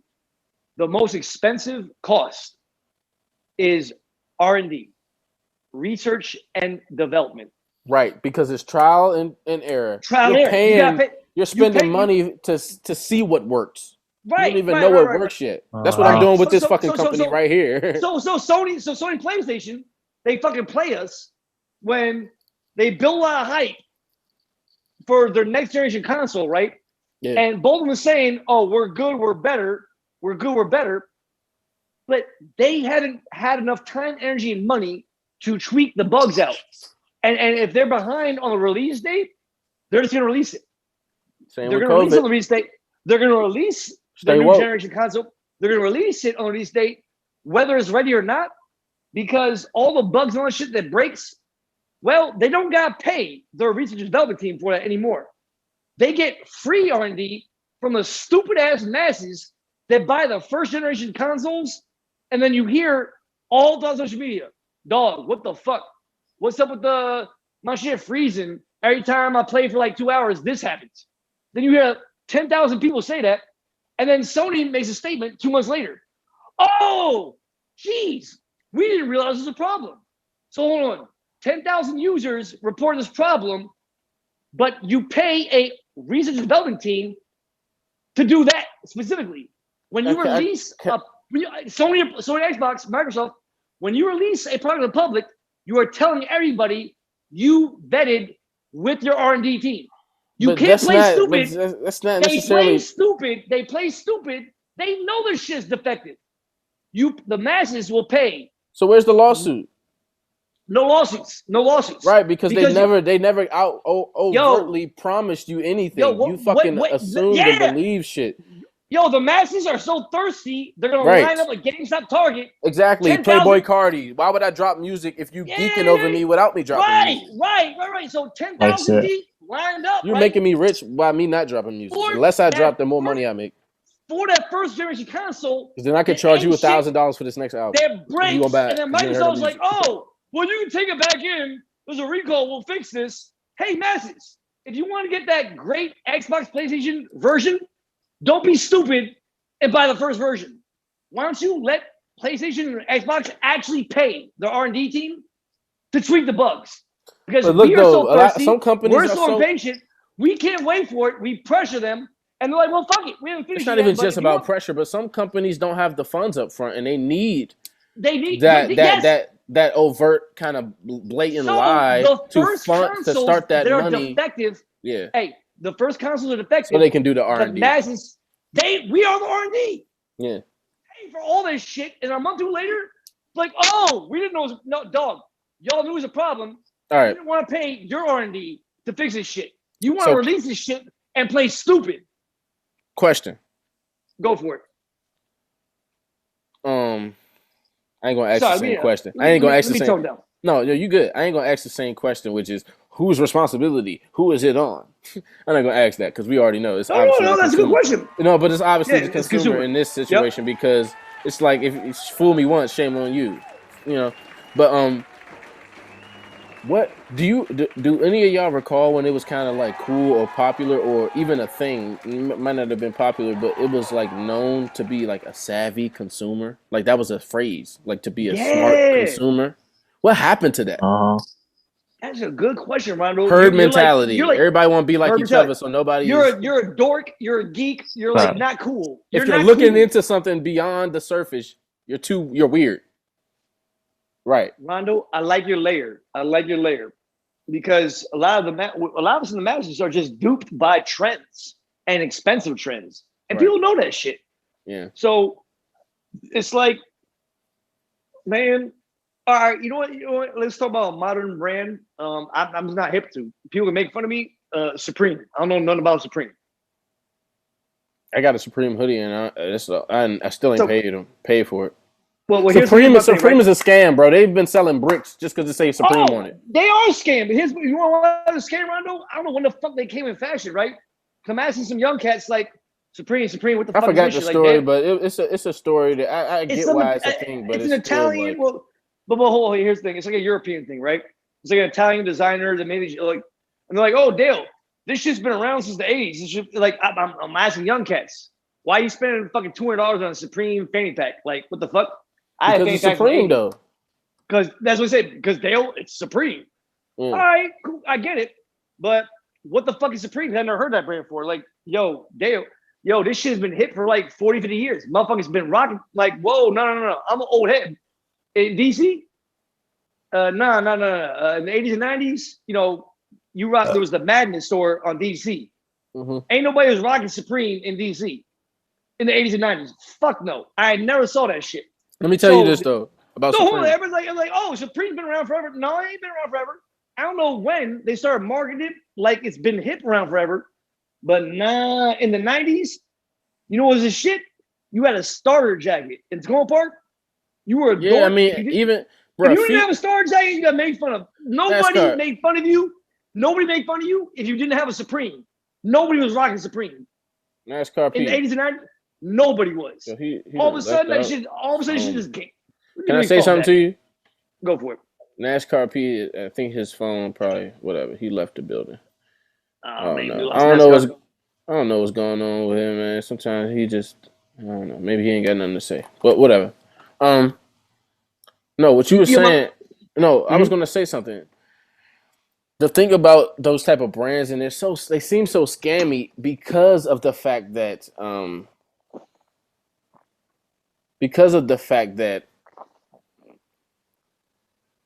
we are younger people coming into this thing. We don't know what the fuck is cool and what's what. Fila was something that in my school, if you came to school with Fila on, you were getting teased. Really? Oh yeah. And now in the 80s that shit was it. Exactly. And now I see rappers getting whole Fila suits. And Fila's stock has gone up. Now it's more expensive to get Fila. So it's just the same idea of how in the DMV we wear New Balance. Yeah. Like they're household, like they're Jordans or something. When everywhere else, you could catch an old white man walking around in the mall with some New Balance on. You don't mean nothing. that is a DMV thing. Like I'm not saying it's only a DMV thing. But no, so what I'm saying is certain things matter to certain people for whatever reason it matters for. Yeah. And if the brand is aware of that, they're going to milk that forever. They're never going to change that because people are not paying for the brand or the product at this point. They're paying just to have it. Just to have it. And say I have it. So let's talk about starter jackets, right? Let's not. Was like let's not. No, all jokes aside though, all right? In my generation, old generation, okay, like in the early 90s, like LA's was when starter like blew the fuck up. And like literally, like Rondo at Tacoma Park, if you didn't have a starter jacket at some point, you're gonna get beat up. It's 90s. Like you're gonna be outcast. You had to have a fucking starter jacket, right? Here's the funny fucking thing, right? Because my parents, I don't want to say, we didn't have a lot of money. Mm-hmm. NASCAR, okay, back in the mix. Yeah. NASCAR. So good. Hey, me and Ronald were just talking about like just fashion, and we were talking about starter jackets. You remember that joint NASCAR? Yeah, I remember starter jacket. But you remember I told him too, NASCAR, that around where we from our generation, you couldn't wear no fila or no starter. You gonna get teased. Yeah. Yeah. But NASCAR, that's crazy. Like the late 80s, like early 90s was like starter like blew up, right? And it started really blew up because like if you're a football fan, you watching football games and you're seeing football players rocking starter, right? Mm-hmm, so as a kid, you're like, yo, that's the shit. Here's the thing though, the NFL starter jackets were not what the fuck they sold the kids. Oh no. Because they selling them, but they selling them in mass now. How the fuck am I going to sell this? Yo, I swear to God, man, in the early 90s, man, starter jackets was expensive as shit. As much as like $200 for like a dope one with like dope like fonts and shit, where the team was. But yo, we don't gotta keep driving this point though. I'm done with the point. Starter jackets though were made like with like cardboard filling. While they are puffy, they look like they're really warm winter coats. Yo, a motherfucking like t-shirt in the wintertime will keep you warmer than a starter. A starter jacket will not keep you warm for shit. I remember, everybody's go park in the 90s with starters on them cold ass mornings. Them cold ass mornings, we all saying the same thing like, yo, this jacket ain't shit. I don't know my point. Nah, I was gonna say we don't gotta keep driving that part of the point because, like, So my point is though, why the fuck was all we wearing starters when we all agreed they didn't keep us warm? Now, if you wore a wool peacoat in the early 90s, you get made fun of you like, pause, are you gay? But you're only cool if you wore a starter. But everybody motherfucking like rocking starters were cold as shit. Trying to be cool. I'm done with that. No, I'm just saying. I'm just saying, like, I don't know, man. Because it's like, with a company, even as an artist, NASCAR, you can attest to this. You don't have no fucking. You can't predict or know when your shit is gonna blow up. Not fact. And you can't. Once it's blowing up, you can't predict how. You can't control how long it's gonna be popping. That's a good point. So a lot of these companies back then, especially in the 90s, when something was successful in the 90s, it was obvious that it was successful. Do you think them people, once that happened, them boardrooms probably was frantic. They were scrambling to keep this, or if they felt like they couldn't keep it, they were scrambling to get as much money out of it as they could while it was popping. Right. You know what I mean? That's a good point. Because you never know when you're gonna pop. So it's like, okay, we made this jacket. It was expensive as shit to make. People fucked with it, but people are fucking with it too much now for us to make it that expensive. We have to actually make it cheaper. And we also have to kind of cheapen the product itself because we can't make that many if it's expensive. We gotta make no money. Man, Rondo, you defined it. I think it was like it blew up. So sometimes the success of a business can be the downfall of a business. Yeah. But my point of this whole Star J was I always wondered because NFL players wore these motherfuckers. I think like Star J brands for NFL players was like a real like. It really, they probably had like down feathering and shit. It really was like. Let me bring it back to Supreme. The only reason I know about Supreme. We're not NFL players though. So we're just like kids. But you're a fan though. You're a fan, bro. You're a fan. So be careful.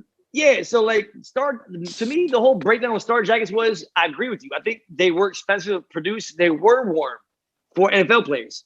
Now it blew up. Now they want to mass produce it for kids. No, it's not that though, man. Think about this though, bro. If I put up my jacket on a sports player and they rock that, I'm getting paid for that.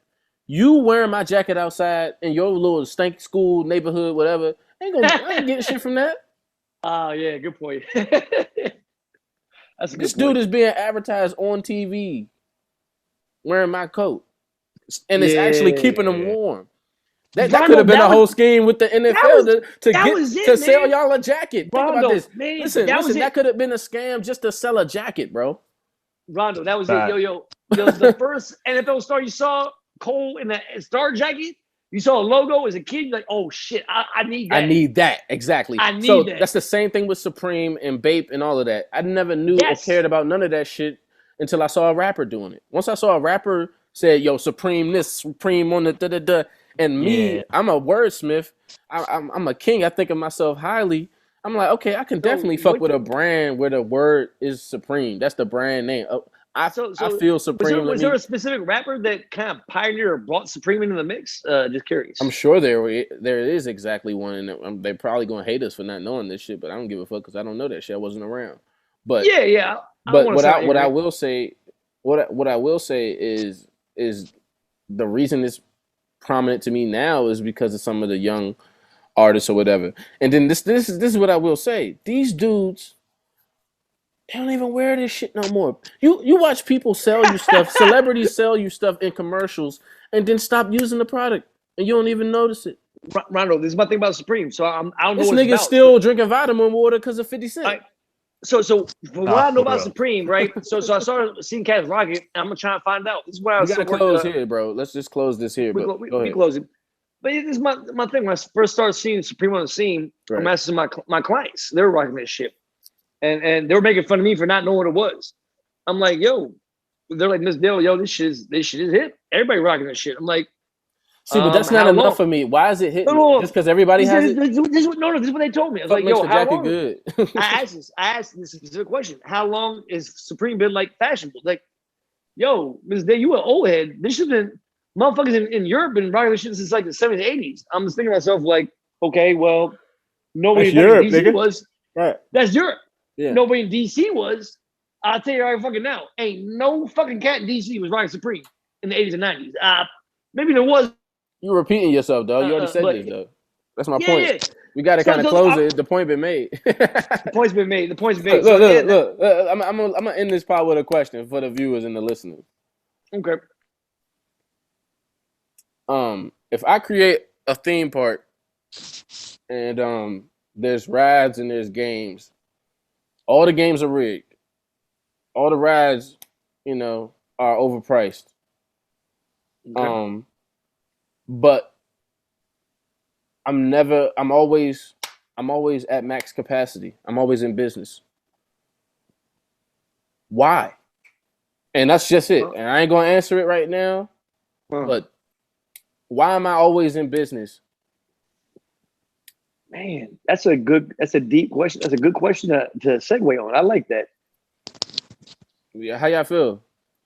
I feel good, man. I feel good about. Well, yeah. I like that question. I'm gonna marinate on that. That's powerful. It's very powerful, and it's literally like it's a question that people have to ask themselves, bro. And it's because nothing in this country, this world, society, in our immediate lives is going to change. It starts with us. We can't keep worrying about other people, how people are thinking outside of our homes and outside of us. It's how we think about other people is how we carry ourselves in this world. So if you think about yourself a certain way, it will reflect out of you and it will affect other people. And like I said, if everybody was doing that, it would be different. So there's no one person to blame for anything and get upset with. Because if that was the case, we would have been found their ass and this shit would be over. It wouldn't even be a thing. But nah, man, I appreciate y'all, yo. Episode 82. I appreciate everybody for watching and listening up until this point. Yeah, it was a long-winded pod. I love long-winded pods. I could go 4 hours, like I said, but it's not just about me on this, on this show. I mean, I got LW shit. Long-winded shit. Long-winded pod. I'm learning NASCAR language. Yo, he was in the language. Is that what is it? That's what his slang, his lingo he's used before you were hip, huh? Well, no, he's just. I just explained it on this pod. At the beginning of the pod, he was like, "Yo, I'm abbreviating. You know what I mean? I'm abbreviating." LWP, okay. Long-winded pod. Yo, that might be the name of this episode. LWP, bro. Oh, for real. They gonna have to watch it and know what the fuck we talking about at the end of the drink. Well, hey, NASCAR. I might be the cat that makes it long with it. I need to work on being a little short. Oh, with nah, it. No, you don't know. It's supposed to be. What I told you, I told you I can pod, bro. I can pod all night, but it's not like I said. It's not. I'm not just. It's not just me here. You know what I mean? It's like, and at the same time, I got other shit. You know, I got kids and shit. So look at your setup though. Like if I had all that, then I'd be able to. Right. If you had a couch and all of it, like you know what I mean, laid up and shit. This shit. Yeah, you got the whole little setup. I gotta work hard to get the one. Yeah, Stop, NASCAR. I thought you said I got everything I got without trying. I got everything I got. It wasn't there. It ain't on your level yet. Though. I gotta work hard and shit to hey, man. It made me feel like shit, bro. That shit made me feel. I'm a few steps behiund you. I gotta catch my game up. You know, I'm on my janky ass Note 8. They've been having a slow ass connection, but hey, we're gonna get there one day. We're gonna upgrade. You a prophet, bro. I'm about to say we the prophetic boys. It's gonna turn out one day that you a genius for having that old ass phone, bro. Watch. Something gonna happen. They gonna be like, every phone is this, except for the Note. That. You gonna be like, well, I'm in luck. Hey, Rondo, I'm an old motherfucker. Check the stock. Don't never stop checking the stock on this shit. Don't might get be worth twisted. something one day. I still got short wave radios. You know what I'm saying? They can catch a your phone. Your phone about to come and turn into an NFT, boy. That's gonna be an NFT. You know about it? You know about NFTs, Dale? I know something. All right. We'll talk about that. That'd be a good conversation for next podcast. Yeah. Me and NASCAR have talked about it briefly. I've watched Joe Rogan talk about it a little bit. I just wanted to, I definitely want to learn more. So if that's the topic of this podcast, I would love to explore it. All right, man. I thank y'all, dog. For real. Man, you already know, man. NFT shit. hey, much love, much respect. And, man, I really enjoyed the conversation tonight. All right, man. I see y'all, dog. Thank y'all. Peace. All right, man. You already know. All right. Peace and love.